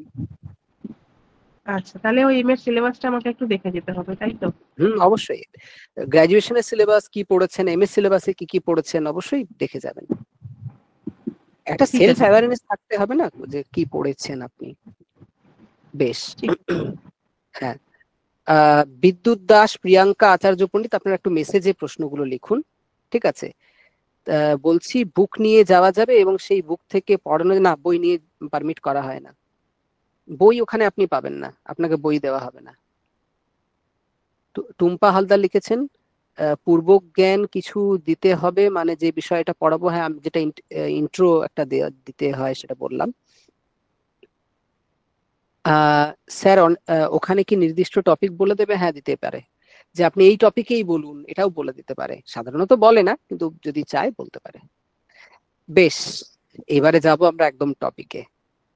তো ধরুন আমি একটা জাস্ট র্যান্ডম একটা টপিক বলছি, এবারে মেসেজে লিখুন আপনারা, আর প্রশ্ন এখন নেব না, আপনারা মেসেজে লিখুন। না, কোনো বই নিয়ে, বললাম তো বই নিয়ে ওখানে অ্যালাউ করা হয় না। আপনি কেন বই নিয়ে যাবেন? ইন্টারভিউ দিতে যাচ্ছেন, ইন্টারভিউ দিতে যাবেন মানে কি, আপনাকে প্রশ্ন করা হবে, আপনি উত্তর দেবেন, বই নিয়ে কি করতে যাবেন? বেশ, এইবারে হচ্ছে যে ধরুন আমি একটা বিষয় নিচ্ছি যে শ্লোক কিভাবে পড়াবেন। তো শ্লোক ধরুন আমি কিরাতার্জুনীয়মের প্রথমটাই নিচ্ছি, শ্রিয়ঃ কুরুণামধিপস্য পালনীম। আচ্ছা, শ্লোকটা আপনি সুর করেও পড়তে পারেন আর এমনি নর্মালও পড়তে পারেন। শ্রিয়ঃ কুরুণামধিপস্য পালনীম প্রজা সুবৃত্তিম যমযুক্তবেদিতুম সবর্ণিলিঙ্গি বিদিতः সমায়য়ো যুধিষ্ঠিরম দ্বৈত বনে বনেচরঃ। ঠিক আছে, ধরুন আপনি শ্লোক পড়াচ্ছেন, তো শ্লোক পড়ানোর স্টেপ গুলো কি কি এটা জানতে হবে। প্রথমে হচ্ছে ভূমিকা। ভূমিকাতে আপনি অবশ্যই বলবেন যে এর উৎস কি, প্রসঙ্গ কি। উৎস মানে কোথা থেকে নেওয়া হয়েছে এবং এই শ্লোকটা কোন প্রসঙ্গে বলা হয়েছে। এটা মহাকবি ভারবী বিরচিত কিরাতার্জুনীয়ম মহাকাব্যের প্রথম সর্গের প্রথম শ্লোক। এবং এখানে হস্তিনাপুরের বৃত্তান্ত জেনে একজন চর দ্বৈতবনে যুধিষ্ঠিরের কাছে পৌঁছাচ্ছেন, সেই কথা এখানে বলা হচ্ছে। এই চরকে পাঠানো হয়েছিল দুর্যোধনের রাজ্য চালন পদ্ধতি এবং হস্তিনাপুরের বর্তমান অবস্থা জানার জন্য। ঠিক আছে, তো এইভাবে আপনি একটা উৎস এবং প্রসঙ্গ দিলেন। এই উৎস এবং প্রসঙ্গ বলার পরে আপনি যাচ্ছেন অন্যয়ের দিকে। অন্যয় মানে কি? অন্যয় মানে হচ্ছে এই কাব্যটির অর্থাৎ এই শ্লোকটির গদ্যরূপ। ঠিক আছে, তো এই শ্লোকটির গদ্যরূপ, এবং গদ্যরূপ করতে গেলে আপনাকে তো একটা ধরুন পদচ্ছেদ ইত্যাদি করেই করতে হবে। তো আমি অন্যয়টা করে দিচ্ছি। ধরুন আমি এখানে একটা অন্যয় করছি, অন্যয় মানে হচ্ছে এর গদ্যরূপ করছি। কুরুণাম অধিপস্য শ্রিয়ঃ পালনীম প্রজাসু বৃত্তিম বেদিতুম यम अयुङ्क्त सह वनेचरः विदितः সনটা ব্র্যাকেটে আছে মানে জেনে দ্বৈতবনে যুধিষ্ঠিরম সমায়য়ৌ। ঠিক আছে, এটা হলো অন্যয়। অন্যয় মানে শ্লোকটির গদ্যরূপ। তারপরে প্রতিপদার্থ। প্রতিপদার্থ বলুন। লিঙ্গিটা বাদ চলে গেছে মনে হচ্ছে। হ্যাঁ, ও বর্ণিলিঙ্গি বাদ চলে গেছে, আমি ওটা যুক্ত করছি। অয়ুক্ত বর্ণিলিঙ্গি সহ বনেচরः হবে। ঠিক আছে, এইবারে প্রতিপদার্থ মানে হচ্ছে প্রত্যেকটি পদের অর্থ। এই প্রত্যেকটি পদের অর্থ যদি আপনি কোনো বইয়ে পান খুবই ভালো, আর যদি কোনো বইয়ে কোনো কারণে না পান তাহলে অবশ্যই এর যে টিকা আছে ঘণ্টাপথ, সেই টিকা থেকে আপনি ওটা জোগাড় করবেন। ঠিক আছে, মলিনাথের টিকা আছে ঘণ্টাপথ টিকা, সেখান থেকে জোগাড় করবেন। তো সাধারণত বইয়েই থাকে। তো কুরুনাম, এবারে ধরুন এই প্রত্যেকটা পদের অর্থ। কুরুনাম মানে কুরু যে নামের যে জনপদ, সেই জনপদ বাসীদের যে অধিপ মানে রাজা, সেই রাজার শ্রিয়ঃ পালনীম মানে রাজলক্ষ্মীর প্রতিষ্ঠার যে মূল স্বরূপ, এবং প্রজাদের প্রতি প্রজাসু তার যে বৃত্তি অর্থাৎ ব্যবহার, সেটি বেদিতুম অবগত হওয়ার জন্য ইয়ম আয়ুক্ত যে ব্যক্তিকে নিযুক্ত করা হয়েছিল, ঠিক আছে, নিযুক্ত করেছিলেন যুধিষ্ঠির, সেই বর্ণিলিঙ্গি ব্রহ্মচারীর বেশ ধারণ করে সেই চর বিদিতঃ অর্থাৎ জেনে, সকল বৃত্তান্ত জেনে কি হচ্ছে না যুধিষ্ঠিরম সমায়য়ৌ যুধিষ্ঠিরের কাছে এসে উপনীত হলো। ঠিক আছে, তো এই যে এটা হচ্ছে টানা মানে, তাহলে কি করতে হচ্ছে আপনাকে? প্রথমে অন্যয় করতে হচ্ছে, অর্থাৎ এই কবিতাটার গদ্যরূপ দিতে হচ্ছে, কারণ কবিতাতে তো কর্তা এখানে, ক্রিয়া এখানে, শ্লোকের স্বার্থে এখানে ওখানে ছড়িয়ে ছিটিয়ে থাকে। তো সেরকম যাতে না হয়, সুন্দর কর্তা প্রথমে ক্রিয়া শেষে এরকম ভাবে সুন্দর করে যে গদ্যরূপটা দেওয়া হয় তাকে বলে অন্যয়। তারপরে প্রতিপদার্থ মানে প্রত্যেকটা পদের অর্থ আপনি বলছেন। এইবারে যেটা খুব ইম্পর্টেন্ট সেটা হচ্ছে প্রতিপদার্থ বলার সময় বা বলার আগে যেটা করতে হয় সেটা হচ্ছে এই যে কুরু নাম, কুরু শব্দ নিত্য বহুবচনান্ত। যদি কুরু বাসীদের কথা বলা হয় তখন নিত্য বহুবচনান্ত হয়। তো এই যে আনুষঙ্গিক বিষয়গুলো, অধিপ, ঠিক আছে, তো এটা কি করে অধিপ শব্দটা নিষ্পন্ন হলো, তারপরে বর্ণিলিঙ্গি এই শব্দটা কিভাবে নিষ্পন্ন হলো, বনেচরা হয় এই শব্দটা কিভাবে নিষ্পন্ন হলো, সমায়য়ৌ যে সম্পূর্বক আপূর্বক ইয়া ধাতু লিট লকার, ঠিক আছে, প্রথম পুরুষ এক বচন। তো এই যে আয়ুক্ত ইউজ ধাতু লং লকার প্রথম পুরুষ এক বচন।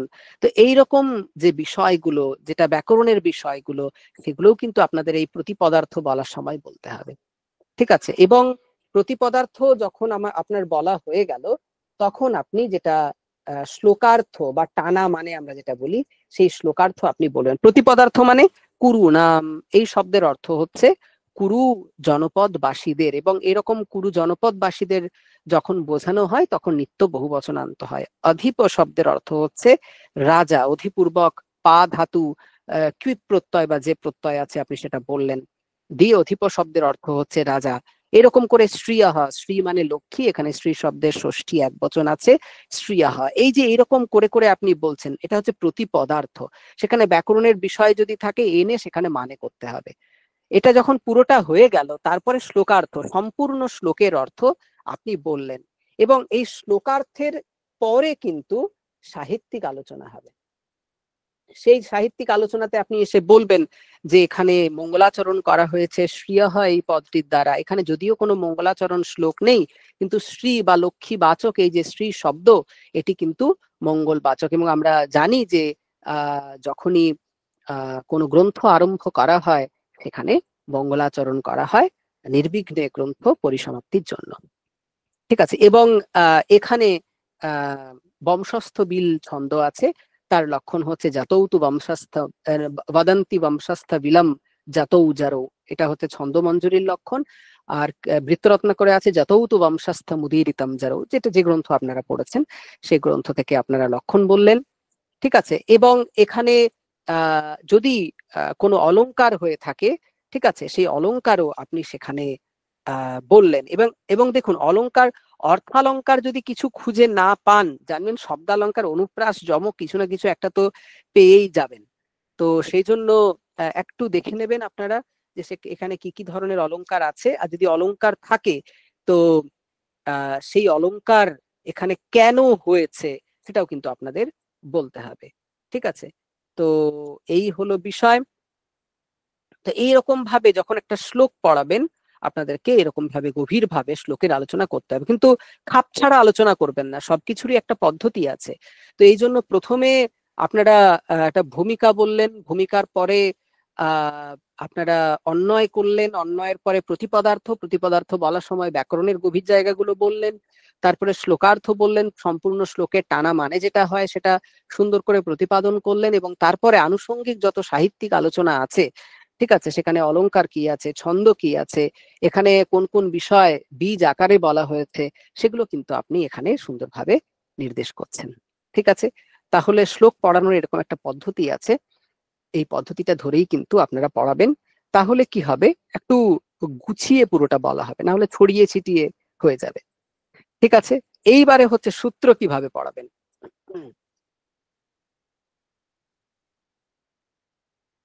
মানে আপনি সূত্রের ব্যাখ্যা করতে চলেছেন, সেটা যা কিছু হতে পারে, ধরুন কর্তুরীপ্সিততমম কর্ম, এরকম একটা সূত্র পড়াচ্ছেন। ঠিক আছে, তো সূত্র পড়ানোর জন্য একটা সুন্দর ব্যাপার আছে, জানেন তো, ব্যাখ্যার একটা লক্ষণ আছে, সেই লক্ষণটা যদি কেউ জেনে নেয় তার সূত্র পড়ানো খুব সহজ হয়ে যায়। আমি ওই জন্য ক্লাসে গিয়ে প্রথমেই পড়াই যে কিভাবে পড়তে হয়। এইটা যখন ছাত্রছাত্রীরা জেনে যায় তখন আমাকে ওদের খুব একটা বেশি লাগে না, কিন্তু তা বলে এটা ভাববেন না যে আমি ক্লাসে পড়াই না। তো এটা মানে প্রথমে শিখিয়ে দেওয়া হয় যে কিভাবে পড়তে হয়। বেশ, চলুন দেখানো যাক। বলা হয় পদচ্ছেদঃ পদার্থোক্তির বিগ্রহ বাক্য যোজনা। ঠিক আছে, আক্ষেপস্য সমাধানম ব্যাখ্যানম পঞ্চলক্ষণম। অর্থাৎ কোন সূত্রের ব্যাখ্যা যখন করতে যাবেন এইগুলো করতে হবে। প্রথমেই করবেন ভূমিকা। ভূমিকা কেন? কারণ এটা কোন প্রকরণ থেকে নেওয়া হয়েছে সেখানে উৎস বলতে হবে আপনাকে, এবং সূত্রের প্রকৃতি বলতে হবে, অর্থাৎ এটা কি ধরনের সূত্র, আর সূত্রের কার্য বলতে হবে। যদি এটা সংজ্ঞা সূত্র হয় তাহলে এর দ্বারা কি সংজ্ঞা বিধান হয়, যদি এটা বিধি সূত্র হয় তাহলে এখানে কি বিধান করা হচ্ছে, যদি এখানে নিয়ম সূত্র হয় তাহলে এখানে কি নিয়ম করা হচ্ছে, এগুলো বলতে হবে। ঠিক আছে, তাহলে প্রথমে উৎস, যেমন কর্তুরীপ্সিতমম কর্ম, আমরা বলবো এটা সিদ্ধান্ত কৌমুদীর কারক প্রকরণে কর্মকারক আলোচনার সময় এই সূত্রটি আমরা পাই।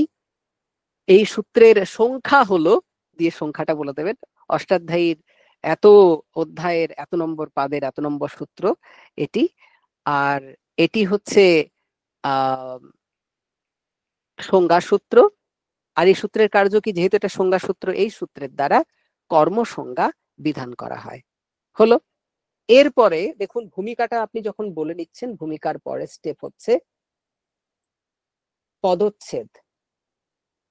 পদচ্ছেদ হচ্ছে বলতে হয় যে এই সূত্রে তিনটি পদ আছে, কর্তুহু, ঈপ্সিততমম এবং কর্ম। এতে কি হয়, যদি কোথাও সন্ধি থাকে, যেমন এখানে সন্ধি আছে, দেখুন কর্তুহু ঈপ্সিততমম কর্ম, ফলে সন্ধিটা ভেঙে দেখাতে হয়, কর্তুহু ঈপ্সিততমম কর্ম, পদচ্ছেদ। তারপরে পদার্থোক্তি। পদার্থোক্তি মানে এখানে পদের কি কি অর্থ, তো আপনাকে বলতে হবে এখানে কর্তুহু এটি হচ্ছে ষষ্ঠী একবচনান্ত, ষষ্ঠী একবচন, আমি বাংলাতে লিখছি, ষষ্ঠী এক বচনের রূপ, ঠিক আছে। আর ঈপ্সিততম এটি হচ্ছে প্রথমা এক বচন, আর কর্ম এটিও হচ্ছে প্রথমা এক বচনের রূপ, ঠিক আছে। এইবারে পদচ্ছেদ পদার্থোক্তি, এরপরে হচ্ছে বিগ্রহ। বিগ্রহ মানে আপনারা জানেন যে বিগ্রহ বাক্য কার হয়? বিগ্রহ বাক্য না বৃত্তির হয়। 5টা বৃত্তি আছে, কৃত, তদ্ধিত, সমাস, একশেষ, সনাদি। তো এখানে দেখুন ঈপ্সিততম, এইখানে বিগ্রহ বাক্য সম্ভব, ঠিক আছে, ঈপ্সিততমম। তো আমরা কি বলছি? আপ্তুম ইষ্টঃ,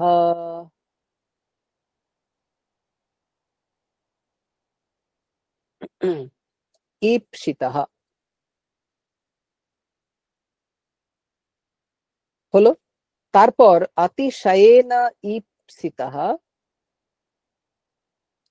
ঈপ্সিততমঃ, তাই তো? এবার আপনি বললেন আপ্তুমিষ্টঃ, এখানে আপ ধাতুর সাথে সন প্রত্যয় করে তারপরে ত প্রত্যয় করে ঈপ্সিত শব্দ নিষ্পন্ন হয়েছে। তারপরে অতিশায়ন ঈপ্সিতঃ, এখানে অতিশায়নে তমবিষ্টন, এই সূত্রতে তম প্রত্যয় হয়েছে, ঠিক আছে। এই যে এইগুলো বলার, এই যে বিগ্রহ বাক্য করা এবং সেখানে কি প্রত্যয় হয়েছে, কোন সূত্র দিয়ে হয়েছে, সেগুলো আপনি সুন্দর করে বললেন। এরপরে হচ্ছে বাক্য যোজনা। এই বাক্য যোজনাটা খুব ইম্পর্টেন্ট। কর্তুরীপ্সিতমম কর্ম কর্তুহু ক্রিয়ায়া আপ্তুম ইষ্টতমম কারকম কর্মসংজ্ঞম স্যাৎ। এটা হচ্ছে আপনার বৃত্তি। এই বাক্যে যোজনা, ঠিক আছে, মানে হচ্ছে অ্যাকচুয়ালি বৃত্তি, সূত্রের বৃত্তিটা বলা। কিন্তু সূত্রের বৃত্তি তো এরকম দুম করে আনতে পারবেন না, কারণ কারকে, এই সূত্র থেকে এখানে কারকম এই পদটা, কারক পদটা অনুবৃত্ত হচ্ছে এবং সেটা প্রথমা বিভক্তিতে তার বিপরিণাম হচ্ছে। মানে কারকে ওখানে সপ্তমী বিভক্তিতে আছে, এখানে ওটা প্রথমা বিভক্তিতে ট্রান্সফর্মড হয়ে যাবে, এটাকে বলে বিভক্তি বিপরিণাম। তো এই যে কারক পদটার অনুবৃত্তি হচ্ছে, ঠিক আছে, এই অনুবৃত্তিগুলো আপনাকে আগে বলতে হবে, না হলে তো আপনি একটা সূত্রকে সূত্রের অর্থ বলার যে যে পদগুলো ওখানে লাগবে সবগুলোকে খুঁজে পাবেন না। তাহলে কি এখানে বিগ্রহ টিগ্রহ বলে ফেললেন। তারপরে হচ্ছে বাক্য যোজনা। বাক্য যোজনা মানে এই যে একটা বৃত্তি বাক্য রচনা করার জন্য যা যা অনুবৃত্তি বা উদ্ধার এদিক ওদিক থেকে করা, সেগুলোকে আপনাকে দেখিয়ে দিতে হবে যে এখানে এই কারকে, এই অধিকার সূত্র থেকে কারকে পদটি অনুবৃত্ত হচ্ছে এবং বিভক্তি বিপরিণাম করে প্রথমা এক বচনে প্রযুক্ত হচ্ছে, কর্মের বিশেষণ রূপে প্রযুক্ত হচ্ছে, এরকম ভাবে আপনি সেখানে সুন্দরভাবে বলতে পারেন। তো অনুবৃত্তি দিয়ে এখানে বৃত্তিটা করলেন যে কর্তুহু, শেষে বৃত্তিটা করছেন কর্তুহু ক্রিয়া আপ্তুম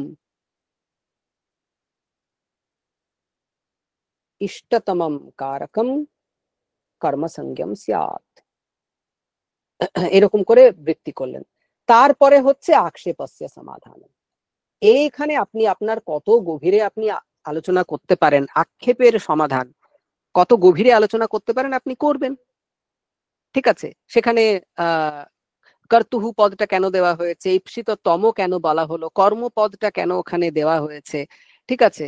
এই যে আলোচনাগুলো আছে, আনুষঙ্গিক আলোচনা, একটা সূত্রের গভীরে গিয়ে উদাহরণ দিয়ে দিয়ে যেটা, এই আক্ষেপের সমাধান আপনি এখানে এসে করছেন। তাহলে এই সূত্র পড়ার পদ্ধতিও কিন্তু আপনাকে জানতে হবে যে সূত্র ব্যাখ্যা করে কিভাবে। আপনি গেলেন, সূত্রটা বললেন, বৃত্তি বলে দিলেন, বললেন এই হলো তার উদাহরণ, দিয়ে আপনি আর খুঁজে পাচ্ছেন না কি বলবেন। ওটা তো পদ্ধতি নয়।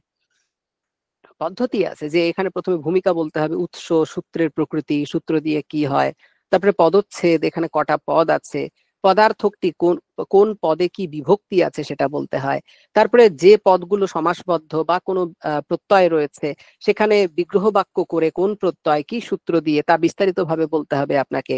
তারপরে হচ্ছে বাক্য যোজনা। এই বাক্য যোজনাতে জায়গাতে আপনাকে বৃত্তি একটা রচনা করতে হবে, তার জন্য কোথা কোথা থেকে অনুবৃত্তি আসছে সেগুলো নিয়ে আলোচনা করতে হবে। এবং আরো কোনো পদ অনেক সময় কি হয়, আক্ষেপতঃ প্রাপ্তম, আক্ষেপের ফলে এসে উপস্থিত হয় অনেক পদ, সেগুলোকেও নজরে রাখতে হবে। এবং তারপরে আক্ষেপস্য সমাধানম, যা যা আক্ষেপ ওই সূত্র সম্পর্কে উঠে আসবে সেই আক্ষেপগুলো তুলে তুলে সমাধান করতে হবে। এবং এই পুরোটা যদি আপনি করতে পারেন তাহলে একটা সূত্র সিস্টেমেটিক্যালি যে আমরা পড়ানো বলি, সে সিস্টেমেটিক্যালি আপনারা পড়াতে পারবেন। এবং এইভাবে মনে হয় আলোচনা করা আছে একটা বইতে, তো সেটা হচ্ছে এনআইওএস এর একটা বই আছে, যদিও সেটা লঘু সিদ্ধান্ত কৌমুদীর ওপরে, কিন্তু আপনারা ওই বইটাও ফলো করতে পারেন। যদি কারো লাগে আমাকে গ্রুপে বলবেন, আমি আপনাদেরকে লিংক দিয়ে দেবো, ডাউনলোড করে নিতে পারবেন।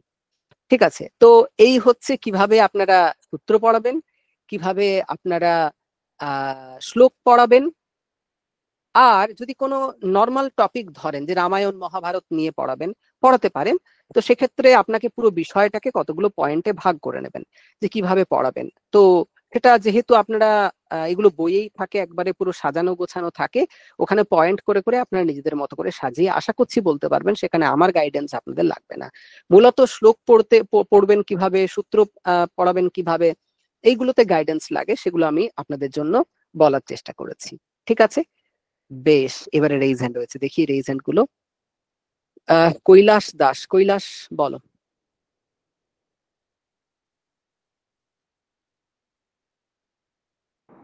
হ্যাঁ, হ্যালো স্যার। হ্যাঁ কৈলাস বলো।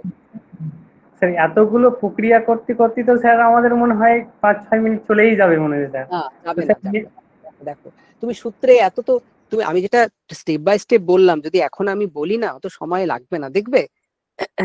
আমি যদি বলি যে পাণিনির অষ্টাধ্যায়ীর এত নম্বর অধ্যায়ের এত নম্বর সূত্র হচ্ছে এটি, বা সিদ্ধান্ত কৌমুদীর কারক প্রকরণে আমরা সূত্রটিকে পাই, এটি হলো সংজ্ঞা সূত্র, এই সূত্রের দ্বারা কর্ম সংজ্ঞা বিহিত হয়। এখানে তিনটি পদ আছে, কর্তুহু, ঈপ্সিততমম এবং কর্ম। কর্তুহু এই পদটি ষষ্ঠী একবচনান্ত, ঈপ্সিততমম এই পদটি প্রথমা একবচনান্ত, এবং কর্ম এই পদটি প্রথমা একবচনান্ত। এখানে কর্ম এই পদটা হচ্ছে সঙ্গী পদ, এটা যেহেতু সংজ্ঞা সূত্র, এর দ্বারা কর্মসংজ্ঞা বিহিত হয় বলেছি। কর্ম এটা হচ্ছে সংজ্ঞা পদ, এবং কর্তুহু ঈপ্সিততমম কারকম এটা হচ্ছে সঙ্গী পদ। তো এখানে ঈপ্সিততম এই পদটার অর্থ হচ্ছে, আপনি বললেন যে এখানে আপ্তুম ইষ্টাহ ঈপ্সিতাহ বা আপ্তুম ইষ্টম ঈপ্সিতম, তারপরে অতিশয়না ঈপ্সিতম ঈপ্সিততমম, তো এইরকম ভাবে বললেন। এটা নপুংসক লিঙ্গে করলেই ভালো, আমি পুংলিঙ্গ করে করেছি, তো এই যে এটা পুংলিঙ্গ করে করেছি, তো আপনারা নপুংসক লিঙ্গ করেই করবেন। আত্ম ইষ্টম ঈপ্সিতম, অতিশয়না ঈপ্সিতম ঈপ্সিততমম। এবং এখানে কারকে এই পদ থেকে কারক পদটি অনুবৃত্ত হচ্ছে, এবং তার ফলে কর্তুহু ঈপ্সিততমম কারকম কর্ম এই পদগুলিকে নিয়ে আমরা বৃত্তি রচনা করছি।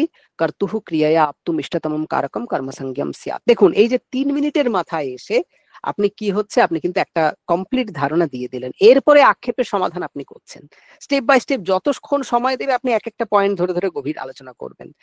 কৈলাস এতটা সময় লাগবে যতটা তুমি ভাবছো ততটা লাগবে না, কিন্তু তুমি ট্রাই করে দেখো, দেখবে 4 মিনিটের 3-4 মিনিটের মধ্যে তুমি বাক্য যোজনা অব্দি চলে আসবে। তো স্যার যে যেগুলো আছে ভূমিকা বা পদচ্ছেদ, এগুলো স্যার বোর্ড ওয়ার্ক করব না? যদি বোর্ড থাকে অবশ্যই বোর্ড ওয়ার্ক করবে। এই আচ্ছা আচ্ছা আচ্ছা, মানে বিগ্রহ বাক্য যোজনা যেগুলো আছে সব বোর্ড ওয়ার্ক করতে হয়। বোর্ড ওয়ার্ক করলে ভালো কৈলাস, কিন্তু মানে তা বলে যা কথা বলছো বাংলায় সব বোর্ডে লিখছো এমনটা করো না। দেখতে হবে যে কোনটা বোর্ডে লেখা জরুরি, সেগুলোই বোর্ডে লিখবে কৈলাস। ঠিক আছে, ঠিক আছে স্যার, ধন্যবাদ স্যার। হ্যাঁ, এরপরে শান্তনু দাস, শান্তনু বলো। হ্যাঁ স্যার, বলছি সূত্র বা শ্লোকটি নাগরী অক্ষরে লিখলাম, তারপরে বাকি যে ব্যাখ্যাগুলো করছি বা কোনো কিছু পয়েন্ট যদি লিখতে হয় সেটাও কি নাগরী অক্ষরেই করবো না বঙ্গাক্ষরে লেখা যেতে পারে? যদি একই রকম সংস্কৃত শব্দ দেবনাগরীতে লিখছো তাহলে পুরোটাই দেবনাগরীতে লেখো। খানিক দেবনাগরী খানিক বাংলা করার তো কোনো দরকার নেই, দৃষ্টিকটু হয়। অথবা পুরোটা বাংলাতে করো, ঠিক আছে। কিন্তু যদি তোমাকে বোর্ডে লিখতে দেয় দেবনাগরীতেই লিখবে, যাতে তুমি দেবনাগরীটাও জানো। তবে হ্যাঁ, আগের ক্লাসে যেটা বলেছিলাম, যদি দেখো যে আমার দেবনাগরী হাতের লেখা এমন যে আমি নিজেই বুঝতে পারি না, দরকার নেই, বাংলাতেই লিখবে। আচ্ছা স্যার। ঠিক আছে, নেগেটিভ ইম্প্যাক্ট করে তো লাভ নেই ওখানে। যদি বলে একান্তই তখন দেবনাগরীতে লিখবে। আর ঠিক যদি আছে। তুমি দেখো যে তোমার হাতের লেখা ভালো আছে তাহলে সুন্দর দেবনাগরীতে লিখবে, কি আছে। বেশ, প্রিয়াঙ্কা আচার্য পণ্ডিত, প্রিয়াঙ্কা বলুন।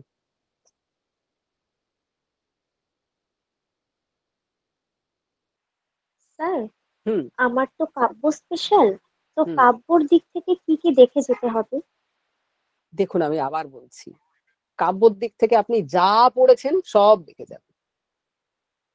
এটা তো আপনার ঠিক গাইডেন্স হলো না, আমিও জানি এটা গাইডেন্স হলো না, কারণ কি থেকে প্রশ্ন করবে কে বলতে পারে। সে এই সময় অত হেডেক নেবেন না, আপনি ডেমনস্ট্রেশন রেডি করুন। ঠিক আছে, যেগুলো মূল বিষয় আছে, বেসিক বিষয়, সেগুলো একটু দেখে টেকে যান যতক্ষণ সময় পাচ্ছেন, কিন্তু অত প্রেশার নেবেন না যে আমি তাহলে এখন সাহিত্যের পুরো যা যা পড়েছি সবগুলো দেখে যাই, দিয়ে হয়তো আপনাকে কিছু জিজ্ঞাসাই করলো না যে আপনার কি স্পেশাল।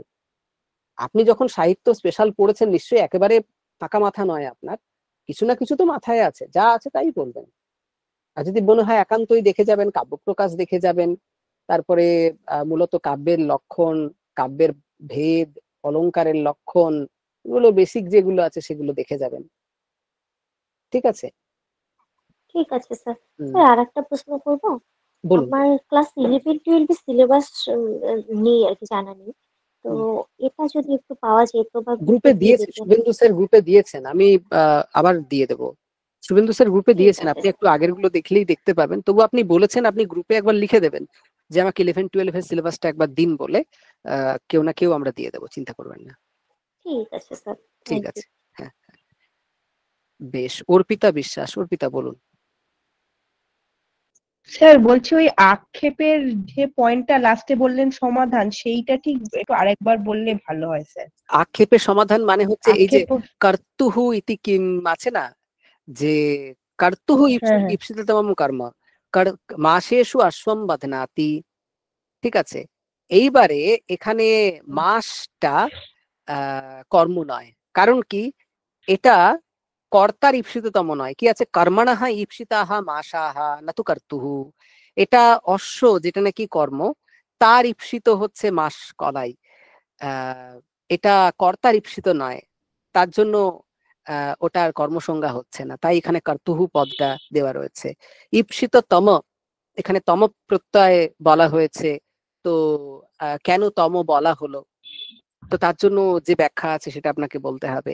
কর্মগ্রহণম কিমর্থম, আধার নিবৃত্ত্যর্থম, এর আগে আছে অধিসীম স্থাসাম কর্ম, সেখানে অধিপূর্বক শ্রী আস এবং অধিসিং স্থাসাম, শ্রী অধিপূর্বক স্থা এবং আস, অধিপূর্বক শ্রী স্থা এবং আস ধাতু যদি থাকে তাহলে তার যে অধিকরণ তার কর্মসংজ্ঞা, কিন্তু এখানে তো অধিকরণের কর্মসংজ্ঞা হচ্ছে না, তাই ওই অধিকরণের প্রসঙ্গ যাতে না আসে তার জন্য কর্মপদটা এখানে নেওয়া হয়েছে। এইগুলো হচ্ছে আক্ষেপের সমাধান। মানে কি, এখানে সূত্রের আনুষঙ্গিক প্রশ্নগুলো নিয়ে এসে সেগুলোকে উত্তর দেওয়া হচ্ছে। ঠিক আছে। মানে স্যার তাহলে এখানে আগে উদাহরণটা বলে এরপরে ওই ব্যাখ্যাগুলো করবো, তো যেটা কেন এই অবশ্যই উদাহরণ অবশ্যই, হলে এটা এখানে আগে প্রযোজ্য নয়। উদাহরণ দিতে হবে যে রামঃ অন্নম খাদাতি, এখানে অন্নম এর এই সূত্র দিয়ে কর্মসংজ্ঞা হয়েছে। ঠিক আছে, কেন হলো কর্মসংজ্ঞা সেটা বললেন, বলে তারপরে আক্ষেপের সমাধান করলেন। উদাহরণ বলতে হবে, সূত্রের উদাহরণ বলতে আচ্ছা। হবে। ওই বৃত্তির পরে, বৃত্তির সাথে সাথে, ঠিকই বলেছেন, বৃত্তির সাথে সাথে এখানে উদাহরণটা সংযোজন করবেন। উদাহরণ এবং উদাহরণে সমন্বয়, মানে কেন এই জিনিসটা কর্মের উদাহরণ হলো আর কি, সেটা সমন্বয়টাও দেখাতে পারেন। ঠিক আছে। হ্যাঁ হ্যাঁ স্যার, বুঝতে বেশ, পেরেছি স্যার, ধন্যবাদ। হ্যাঁ। হ্যাঁ টুটুল আরেকটা বিষ্ণু, প্রশ্ন আছে স্যার, হ্যাঁ বলুন আরেকটা বলুন। প্রশ্ন আছে। বলছি ব্যাকরণ স্পেশাল পেপারেতে ওই বাক্যপদীয় পরম লঘুমঞ্জুষা এইগুলো তো পড়তে হয়েছিল, কিন্তু এগুলোর সাথে তো এখন একদমই কোনো সংযোগ নেই, তবে এখান থেকেও কি প্রশ্ন আসতে পারে? ওগুলো আপনাদের, ওগুলো দেখুন, প্রশ্ন কোথা থেকে আসতে পারে এটা কেউ বলতে পারবে না। মানে আপনি আমাকে যদি বলেন যে এখন আন্টার্কটিকায় কত কেজি বরফ আছে, এটা কি প্রশ্ন হতে পারে? বলে হ্যাঁ হতে পারে, না হয় কি রয়েছে। সুতরাং প্রশ্ন কি হবে, হতেও পারে নাও হতে পারে, তবে হওয়ার চান্স কম। ঠিক আছে, হওয়ার চান্স। টুটুন বিষ্ণু। হ্যাঁ হ্যাঁ বলুন। স্যার। স্যার বলছি উচ্চ মাধ্যমিকে এখন যে সিলেবাসটা আছে আমি সেখান হুম, থেকেও তো ডেমো রেডি করতে পারি? অবশ্যই আমি সেখান থেকেই করতে বলছি আপনাকে। আচ্ছা, ঠিক আছে স্যার। আর যদি মনে হয় যে ওখান থেকে করবেন না, গ্রাজুয়েশন লেভেল থেকে করবেন, মাস্টার্স লেভেল অব্দি গেলে একটু চাপ হয়ে যেতে পারে। মানে ওনারা হয়তো বলতে পারেন যে এটা একটু স্কুলের স্টুডেন্টদের জন্য একটু কঠিন, তো আপনি একটু অন্য বিষয় বলুন, হয়তো আপনাকে বলে দিল। তো আচ্ছা সেটা আচ্ছা। ভেবে চিন্তে। হুম। দেবাশিস খরা, দেবাশিস বলুন। হ্যাঁ স্যার, বলছি স্যার দেবাশিস। চিরাকার্জুন মহাকাব্যের ধরুন প্রথম শ্লোকটা বিশ্লেষণ করছি, তো ওনারা কি বলতে পারেন যে এই সম্পর্কে ঘণ্টাপদ টিকাতে কি বলা হয়েছে, এই সম্পর্কে কিছু বলুন। হ্যাঁ, বলতেই পারেন। আপনি ডেমনস্ট্রেশন রেডি করছেন, আপনি কি ঘন্টাপথ না দেখে যাবেন নাকি? আচ্ছা স্যার। আর স্যার এটা কি বলতে ঘন্টাপথ পারেন যে দেখবেন, আরো টিকাপুনি থাকলে দেখবেন, আরো কত প্রাসঙ্গিক প্রশ্ন এখান থেকে হতে পারে, সব আগে থেকে ভেবে রেডি করে নিয়ে যাবেন। আচ্ছা স্যার, অন্যান্য স্বর্গের বিষয়বস্তু কি মানে একটু দেখে যেতে হবে, মানে আপনি যখন চিরাকার্জুন? কিরাতার্জুনিয়াম থেকে ডেমনস্ট্রেশন দিচ্ছেন, আপনি কি ওটা দেখে যাবেন না?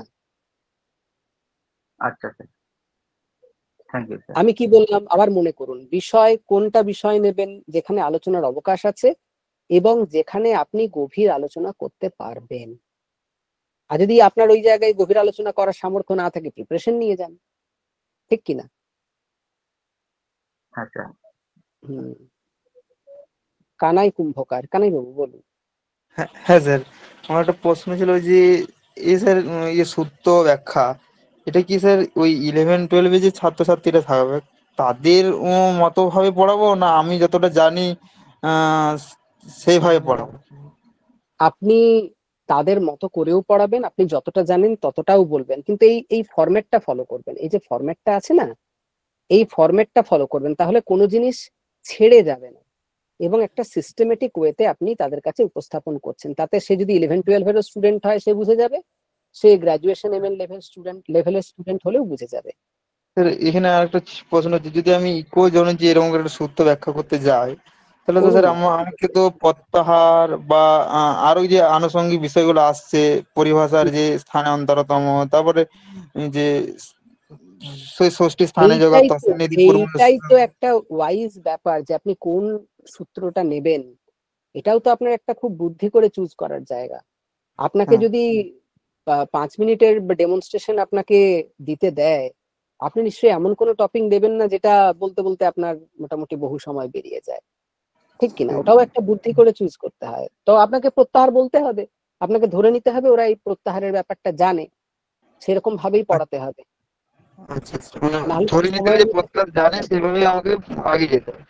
কিছু করার নেই, কারণ আপনার তো সময় 5 মিনিট থেকে 8 মিনিট, তো আপনি কতটাই বা সময় পাবেন। আচ্ছা। দেবশ্রী মন্ডল, দেবশ্রী বলুন। হ্যাঁ স্যার, স্যার আপনি যে ওখানে যে পদচ্ছেদটা করেছেন ওখানে কত আছে আর ইষ্টতম, স্যার ওখানে ওটা কি অসন্তই থাকবে না মান শুনতে দিলে হবে? যখন পদচ্ছেদ করবেন, হ্যাঁ স্যার। হ্যাঁ আপনি ওখানে, এখানে আমি অনুষ্ঠান দিয়েছি, আপনি অনুষ্ঠান না দিতে পারেন, অসুবিধার কিছু নেই। ম দেওয়াই বাঞ্ছনীয়, কারণ পদগুলোকে আলাদা করে দেখানো হচ্ছে সন্ধি ভেঙে, তো ম হিসেবে দেখানোই ভালো। আপনি ঠিকই বলেছেন, ম হিসেবে দেখানোই ভালো, কারণ তারপরে তো ওখানে আপনার মনু সোয়ারাহ করে ময়ের জায়গায় অনুষ্ঠান হয়েছে। ঠিকই বলেছেন আপনি। হ্যাঁ স্যার। হ্যাঁ স্যার, আর একটা কথা স্যার, যে আপনি এই ধরুন এতগুলো যে লিখেছেন যে বিগ্রহ বাক্য মধ্যে এইগুলো আছে বা মানে বাক্য যোজনার মধ্যে এই এতগুলো কিছু আছে, এইগুলো সবকিছুই মানে বড় করতে হবে প্লাস ওনাদেরকে বোঝাতে হবে, তাই তো? এইটা হচ্ছে স্টেপ, সূত্র বোঝানোর পদ্ধতি, না হলে কি বলুন তো ঘেটে যাবে। আপনি এখানে একটু বললেন, ওখানে একটু বললেন, সেটা একটু বললেন, একটা যে পুরো একটা কমপ্লিট যে স্ট্রাকচার হচ্ছে, সেই কমপ্লিট স্ট্রাকচারটা যদি না হয়, তাহলে একটা বিষয় যে আপনি প্রতিপাদন করলেন সেটা না একটা ভালো ফিল আসে। তো এই যে ব্যাখ্যার যে লক্ষণ, এটা আমি করিনি, এই লক্ষণ আমাদের সম্প্রদায়ে প্রসিদ্ধ। তো এই যে পঞ্চপাদিকা, তাকে পঞ্চপাদিকা বলা হয়, তার কারণ হচ্ছে ব্যাখ্যার 5টা চরণ ধরে ওটা রচিত হয়েছে বলে। তো যাই হোক, এগুলো শাস্ত্রীয় বিষয় যে এই 5টা স্টেপ আপনাকে ধরে সূত্র আলোচনা করতে হবে। তো এগুলো ধরে আলোচনা করলে কিন্তু আপনি একটা কমপ্লিট স্ট্রাকচার, এবং যিনি ইন্টারভিউ নিচ্ছেন যদি সত্যি সত্যি তিনি খুব ভালো স্কলার হন, তিনি জানবেন যে হ্যাঁ এ কিন্তু সিস্টেমেটিক্যালি পড়েছে, কিন্তু জানে বিষয়গুলো, তার জন্য এভাবে স্টেপ বাই স্টেপ প্রতিপাদন করলো, না হলে তো এমনি মানে বলে বেরিয়ে যেত, ঠিক কিনা? হ্যাঁ স্যার, হ্যাঁ স্যার, এটা আমি বুঝতে পেরেছি। আমি বলছি যে এগুলো মানে বোর্ডে লিখতে হবে প্লাস হচ্ছে আমাকে বোঝাতে হবে, তাই তো? আমি এটাই জানতে না, চাইছি স্যার। বোর্ডে এরকম পদচ্ছেদ, পদার্থোক্তি, বিগ্রহ, বাক্য যোজনা এগুলো লেখার দরকার নেই। আমি সেটাই বলছি স্যার, কেননা অনেকটা টাইম তো না না চলে না, যাবে, এগুলো তাহলে এগুলো তো লিখতে স্টেপ, এগুলো হচ্ছে স্টেপ, এগুলো আচ্ছা মাথায় থাকবে আপনার, ঠিক আছে? আপনি জানেন যে এটা হচ্ছে স্টেপ, তো এই স্টেপ ঠিক গুলো আছে, ধরে ধরে ধন্যবাদ আপনাকে করতে হবে। হ্যাঁ, ধন্যবাদ বেশ। স্যার। কৈলাস দাস, কৈলাস বলুন। স্যার কোশ্চেন বলে নিয়েছি আগেই। আচ্ছা আচ্ছা, ঠিক আছে। জয়শ্রী দত্ত, জয়শ্রী বলুন। হ্যাঁ স্যার, নমস্কার স্যার। নমস্কার। বলছি আমরা যখন শ্লোকটার অন্বয় করব তখন যদি অন্বয়টা কি বোর্ডে লিখতে হবে, একটা প্রশ্ন, আর যদি বোর্ডে অবশ্যই অন্বয় করে লিখবেন। দেখুন, অন্বয়টা বোর্ডে লেখা খুব জরুরি, কারণ অন্বয়টা বোর্ডে লিখলে প্রতিপদার্থ এবং শ্লোকার্থ বলতে সুবিধা হবে। Thank you sir. আরেকটা কথা, যখন আমরা অন্বয়টা লিখবো তখন সেই পদগুলোর যে মানে সন্ধিটা সেটাকে আমরা ভেঙে ভেঙে লিখবো তো? অবশ্যই ভেঙে ভেঙে লিখবেন। ঠিক আছে, ধন্যবাদ স্যার। ঠিক আছে, বেশ। তো মোটামুটি আপনারা একটা ক্লিয়ার পিকচার পেয়েছেন যে একটা বিষয় কিভাবে চুজ করতে হয়, এবং সেই বিষয়টাকে বিশেষ করে যারা শ্লোক বা সূত্র পড়াবেন তারা মোটামুটি একটা গাইডেন্স একদম, এবং এটা কিন্তু আমি একদম শাস্ত্রীয় পদ্ধতিই বলেছি, যেভাবে মানে আমাদের শিক্ষকেরা শিখিয়েছেন, যেভাবে আমরা নিজেরা প্রেজেন্ট করেছি, তো ওভাবে করলে খুব সুন্দরভাবে প্রতিপাদন করা যায়। তো আপনারা মোটামুটি ওই বিষয়গুলো জানলেন আজকে। মেসেজ বক্স, স্যার গ্র্যাজুয়েশনে তর্ক সংগ্রহ পড়েছি, ওখান থেকে কি পড়ানো যাবে? দেখুন, আপনি তর্ক সংগ্রহ আপনার 11-12 সিলেবাসে নেই, ফলে আপনি যে পড়াতে পারবেন না তা নয়, আপনি পড়াতে যদি যান, যদি ওনারা পড়াতে পারমিট করেন খুবই ভালো, আর যদি বলেন না না এটা তো ইয়েতে নেই, স্কুল লেভেলে নেই, আপনি তো গ্রাজুয়েশন এমএ লেভেলে বলছেন, আপনি তো স্কুলে পড়াবেন বলে ইন্টারভিউ দিতে এসেছেন, তো আপনি ব্যাকরণ সাহিত্য থেকে কিছু বলুন, এরকমও বলতে পারে। প্রিয়াঙ্কা, বুঝতে পারছো তো? মানে আর যদি বলতে সুযোগ দেয় খুব ভালো, যদি বলতে সুযোগ না দেয় তখন কিন্তু একটা ব্যাকআপ প্ল্যান করে নিয়ে যেতে হবে। হ্যাঁ স্যার, ঠিক আছে। হ্যাঁ, মৌমিতা দে লিখেছেন, স্যার আপনি কোনো একটি বিভক্তি দিয়ে অনুবাদের ডেমনস্ট্রেশন করে দেন, ভালো হতো আমাদের। তো এইগুলো তো আমি পড়িয়েছি, সব জায়গায় রেকর্ডিং এভেলেবেল আছে, এদিক ওদিক সেদিক চোখ রাখুন, দেখবেন আমার বিষয় পড়ানো, মানে আমি যখন কোনো একটা বিষয় পড়িয়েছি তার রেকর্ডিং এভেলেবেল আছে। তো আপনারা এখন তৈরি করুন, ঠিক আছে? আপনারা সময় নিন, আমি বলছি না যে আপনাদেরকে কাল পরশুই আমাকে ডেমনস্ট্রেশন দিতে হবে। তো লক্ষ্মী পুজোর পর থেকে আমার ব্যস্ততা আসবে, এবং তখন আমি যেমন পরপর এখন পড়িয়ে দিলাম, তখন হয়তো পরপর পড়াতে পারবো না, আমার ক্লাসেস থাকে, রিকে বিভিন্ন কোর্স চলে, সেগুলোতে আমার ক্লাসেস থাকে। তো কিন্তু আমি নজর রাখবো গ্রুপ, যখনই আপনাদের ডেমনস্ট্রেশন রেডি হয়ে যাবে গ্রুপে একটু লিখে দেবেন যে আমার ডেমনস্ট্রেশন রেডি হয়ে গেছে, আমি একটু চেক করাতে চাই। তো তখন আমি নিশ্চয়ই কোনো না কোনো একটা সময় ফাঁকা করে আপনাদের ডেমনস্ট্রেশন আমি শুনবো, এবং সেখানে কিরকম প্রশ্ন হতে পারে সেটা আমরা ইন্ডিভিজুয়াল গাইড করতে পারি। এবং যদি আপনাদের মনে হয় যে এরকম একটা ক্লাসে অনেকের উপস্থিতিতে ডেমনস্ট্রেশন দেবেন, আপনি চাইলে দিতে পারেন। আপনার যদি মনে হয় না না স্যার আমি আপনার সাথে ব্যক্তিগতভাবে ডেমনস্ট্রেশনটা দিতে চাই, আপনারা ব্যক্তিগতভাবে দেবেন। কারণ দেখুন, আমিও বুঝি এটা একটা কম্পিটিটিভ এক্সাম, আমার সবার জন্য সাধারণভাবে যেটা বলার আমি বলে দিয়েছি, এবারে সবাই পরিশ্রম করে তৈরি করুন। আপনারা চাইলে যেমন ভাবে ইচ্ছে আমি গ্রুপে আপনাদের জিজ্ঞাসা করে নেব, সেই অনুসারে আপনারা ডেমনস্ট্রেশন আমার কাছে দিয়ে কেমন ডেমনস্ট্রেশন হচ্ছে বা কি কি মিসিং আছে বা কিরকম প্রশ্ন হতে পারে সেগুলো জেনে নিতে পারেন, যদি আপনাদের মনে হয় আমার সঙ্গে আলোচনা করা আপনাদের জরুরি বলে। তো এই হলো বিষয় আজকে, তাহলে আর দীর্ঘায়িত করছি না। এরপরে আপনারা ডেমনস্ট্রেশন রেডি করুন। মনে রাখবেন বিষয় কিভাবে চুজ করতে হয় আমি কিন্তু বলে দিয়েছি, সেভাবেই কিন্তু আপনারা বিষয় চুজ করবেন, একটু বুদ্ধি করে বিষয় চুজ করবেন, যাতে ওখানে একটু গভীরভাবে পড়াতে পারেন, একটু গভীরে ঢুকে আলোচনা করার অবকাশ থাকে।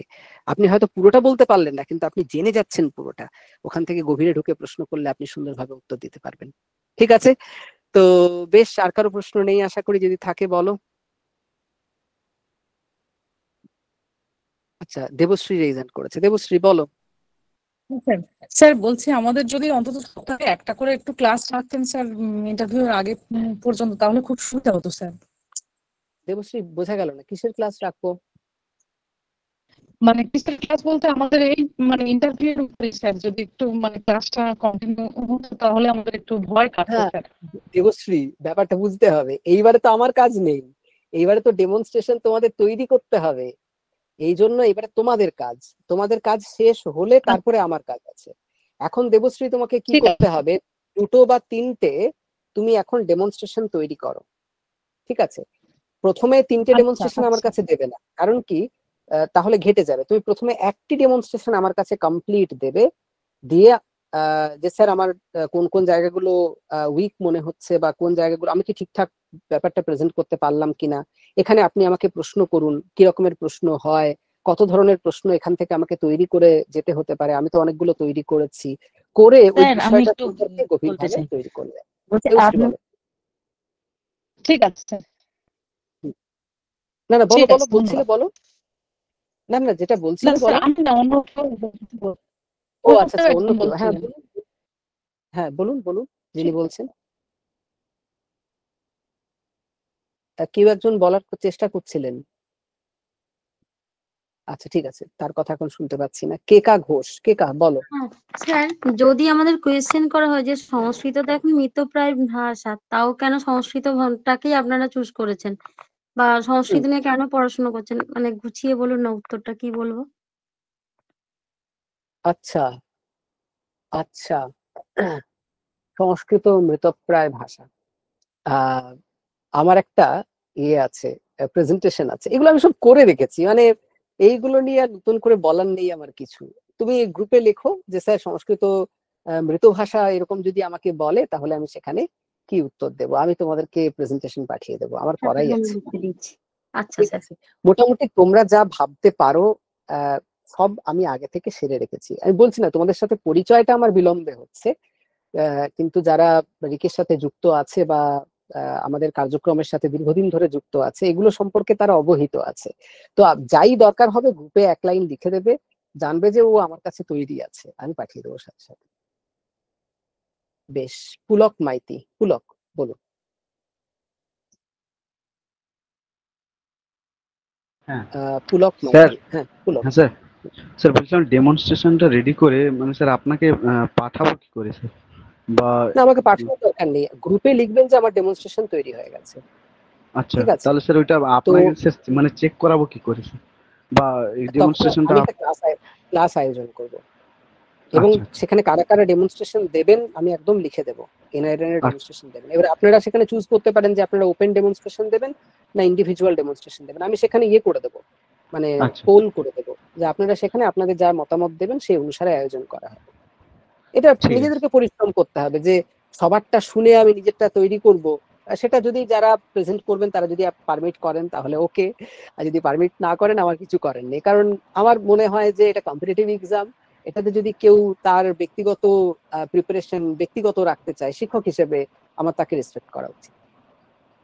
ঠিক আছে, বেশ, থ্যাংক ইউ। হ্যাঁ হ্যাঁ, গোপাল গোপাল বাবু বলুন। নমস্কার। স্যার বলছিলাম যে ডেমনস্ট্রেশনটা যদি অনলি শুধু কারক পদের উপরে হয়, মানে আমি কোনো কারকের কোনো বিভাগে সানন্দে যাব না, করতে পারেন, সানন্দে করতে পারেন, আপনি কত গভীরে প্রবেশ করতে পারবেন সেটা আপনার উপরে আছে। মানে আমি যেটা একটু ভেবেছি যে কোনো কিছু বাস্তব দৃষ্টান্ত দিয়ে কারকের লক্ষণটা বলে একটা উদাহরণ দিয়ে আমি এখানে জানতে বলতে চাইছি যে এই এই হচ্ছে কারক পদ, কেন হচ্ছে সেটা নিয়ে আমি একটু দৃষ্টান্ত বলতে চাই। এটা নিয়ে কি আপনি কোনো? ডেমনস্ট্রেশন রেডি করুন, করে আমাকে শোনান, আমি বলে দেবো। ওকে, থ্যাংক ইউ স্যার। এখন তো বলা মানে আপনি কি বলতে চাইছেন, যতক্ষণ আপনার ডেমনস্ট্রেশন না শুনছি আমি তো বুঝতে পারবো না। মানে ধরো ধরো আমি যেমন বলতে চাইছি যে রামঃ গৃহম গচ্ছতি, পত্র গচ্ছতি পত্র হচ্ছে ক্রিয়াপদ, এবং বাকি দুটো হচ্ছে যে কারক পদ। কেন কারক পদ হচ্ছে না, এর সঙ্গে এর সম্পর্ক আছে বলে কারক পত্রী হচ্ছে, সেইটা আমি বলতে বোঝাতে চাইছি।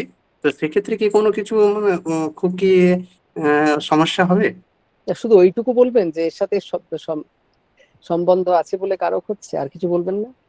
হ্যাঁ, উদাহরণ দিয়ে একটু বলতে চাইছি যে এই হচ্ছে। হ্যাঁ, মানে আপনি এখনো প্রিপেয়ার্ড নন, আপনি প্রিপেয়ার করুন। আগে ডেমনস্ট্রেশন তৈরি করুন, তারপরে বলুন। কেন কারক নিয়ে হবে না কেন? কারক নিয়ে 4 ঘন্টা 5 ঘন্টা ক্লাস নেন স্যারেরা, শুধুমাত্র কারক পদটা নিয়ে, কারকের লক্ষণ নিয়ে। আপনার যদি সেই গভীর পড়াশোনা থাকে, আপনি 10 মিনিট তো আরাম, মানে হেসে খেলে 10 মিনিট তো কোনো ব্যাপারই নেই। Okay sir, thank you sir. আপনি প্রিপেয়ার করুন, প্রিপেয়ার করে আমাকে শোনাবেন। Okay sir, okay sir. হ্যাঁ, লক্ষ্মী বিশ্বাস বলুন। হ্যাঁ স্যার, আমি যদি কোনো প্রত্যয় থেকে যদি আমি ডেমনস্ট্রেশন করতে চাই, যেমন ধরুন মতু প্রত্যয় নিয়ে আমি করতে চাই, তো সেক্ষেত্রে কিভাবে কি করব যদি একটু বলে দিতেন। দেখুন, আপনি যদি প্রত্যয় নিয়ে করেন, মত্বর্থীয় প্রত্যয় নিয়ে করবেন, তাহলে না, যদি স্পেসিফিক মতুপ নিয়ে করেন তাহলে এটা কি ধরনের প্রত্যয়? এটা তদ্ধিত প্রত্যয়। তদ্ধিত প্রত্যয় কাকে বলে বললেন, ঠিক আছে, এবং এই মতুপ প্রত্যয়টা কোন অর্থে বিহিত হয় সেটা বললেন। তারপরে এটা এর কি সূত্র আছে, সূত্রটা বললেন। সেই সূত্র দিয়ে কখন মতুপ প্রত্যয় বিহিত হয় সেটা বললেন, উদাহরণ দিলেন। ঠিক আছে, উদাহরণ দিয়ে মতুপ প্রত্যয় হলে বিশেষ বিশেষ জায়গায় যে বিশেষ বিশেষ পরিবর্তন গুলো আছে না, যে মাদুপধায় আসছে মাতুর বইবাদিভ্যঃ, ধনবান হচ্ছে ধনমান হচ্ছে না। তো ওই যে সূত্রগুলো আনুষঙ্গিক গুলো আছে সেগুলো বললেন, এবং মত্বর্থীয় আরো যে অনেক প্রত্যয় আছে সেগুলো দিয়েও এই যে তদ আসমিন নাস্তি বা তদ আসি আস্তি এই অর্থগুলো বোঝানো যায় সেগুলো বললেন। ঠিক আছে, তো পুরো গুছিয়ে সাজাবেন। কি বলছি বুঝতে পারছেন? হ্যাঁ স্যার, বুঝতে পেরেছি। বেশ, এবারে আমার কাজ শেষ, আমার দিগদর্শন করা কাজ ছিল।